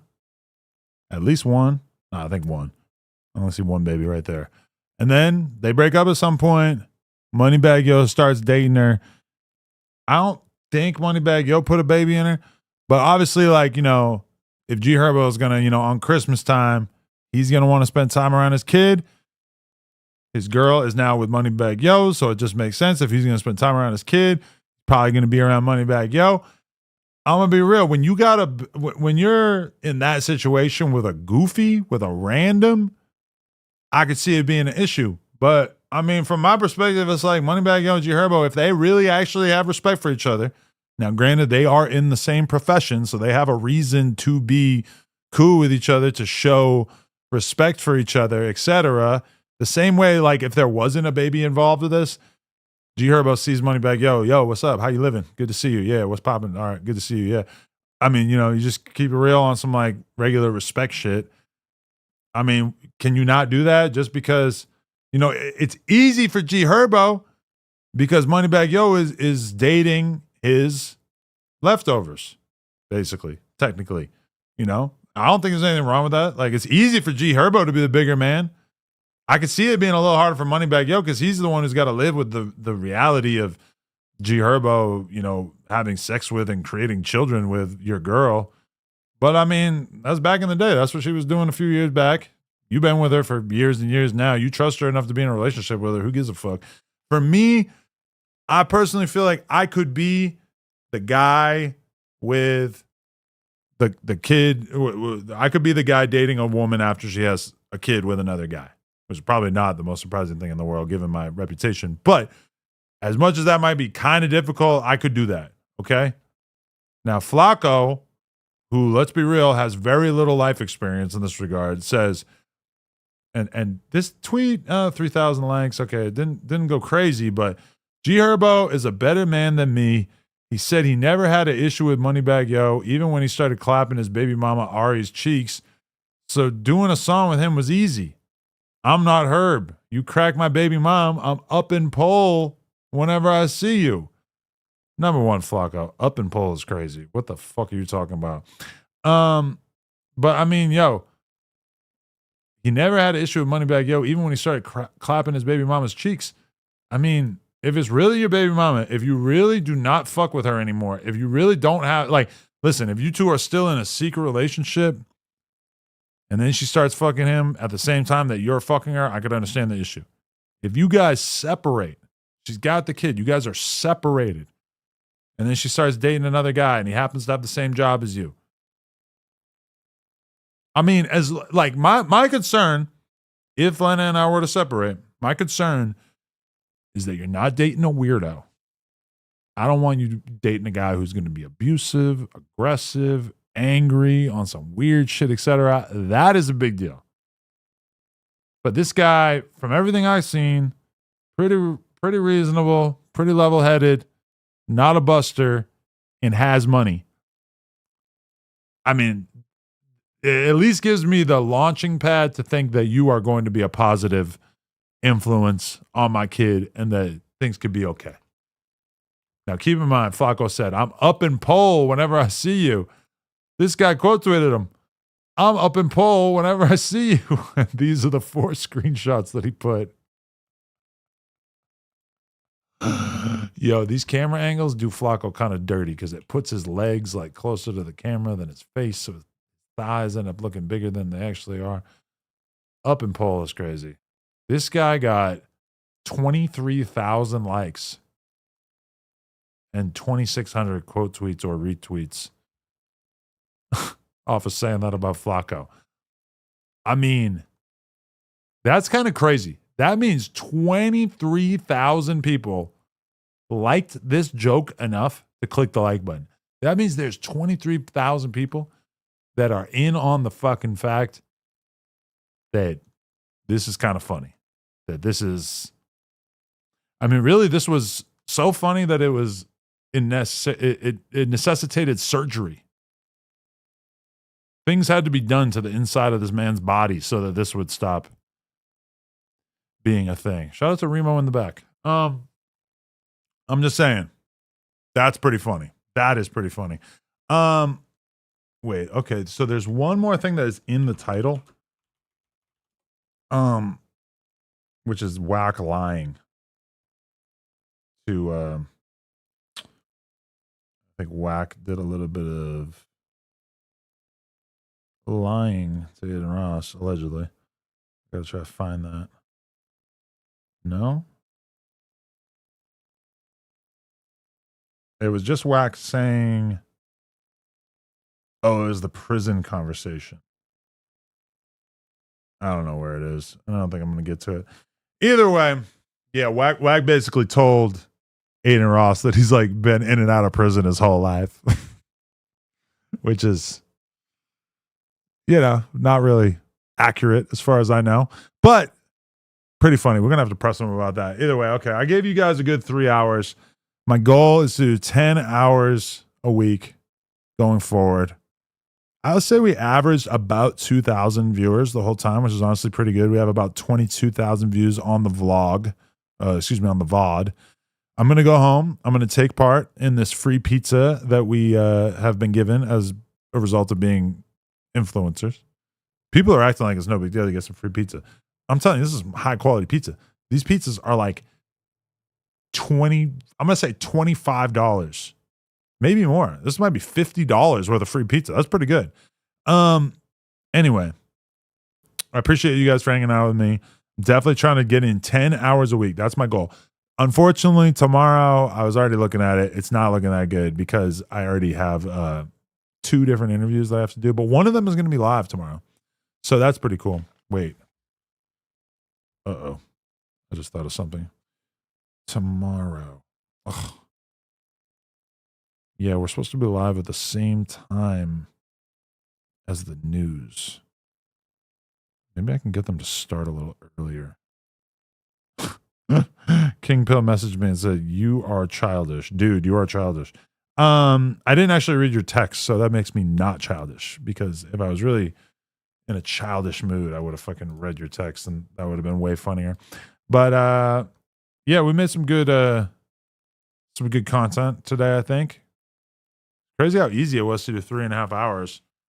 Definitely trying to keep going with this going forward. I want to do 10 hours a week, and I think I can do it going forward. I probably got to do some late night grinds. I got to do the late night where like I put my kid to bed, hang out with my girl till 9. That's the ultimate sweet spot. If I can hop on the stream at 9 until midnight, boom, 3 hours out of nowhere, and nobody else is going to be streaming that late. Actually, that's really not great for the West Coast or for the East Coast. My numbers will probably really suck if I go that late, because then everybody on the East Coast is going to be totally out of the loop. Anyway, I appreciate y'all. Please smash the like button. Get us to 1,000 likes. Shout out to Heath for clipping this.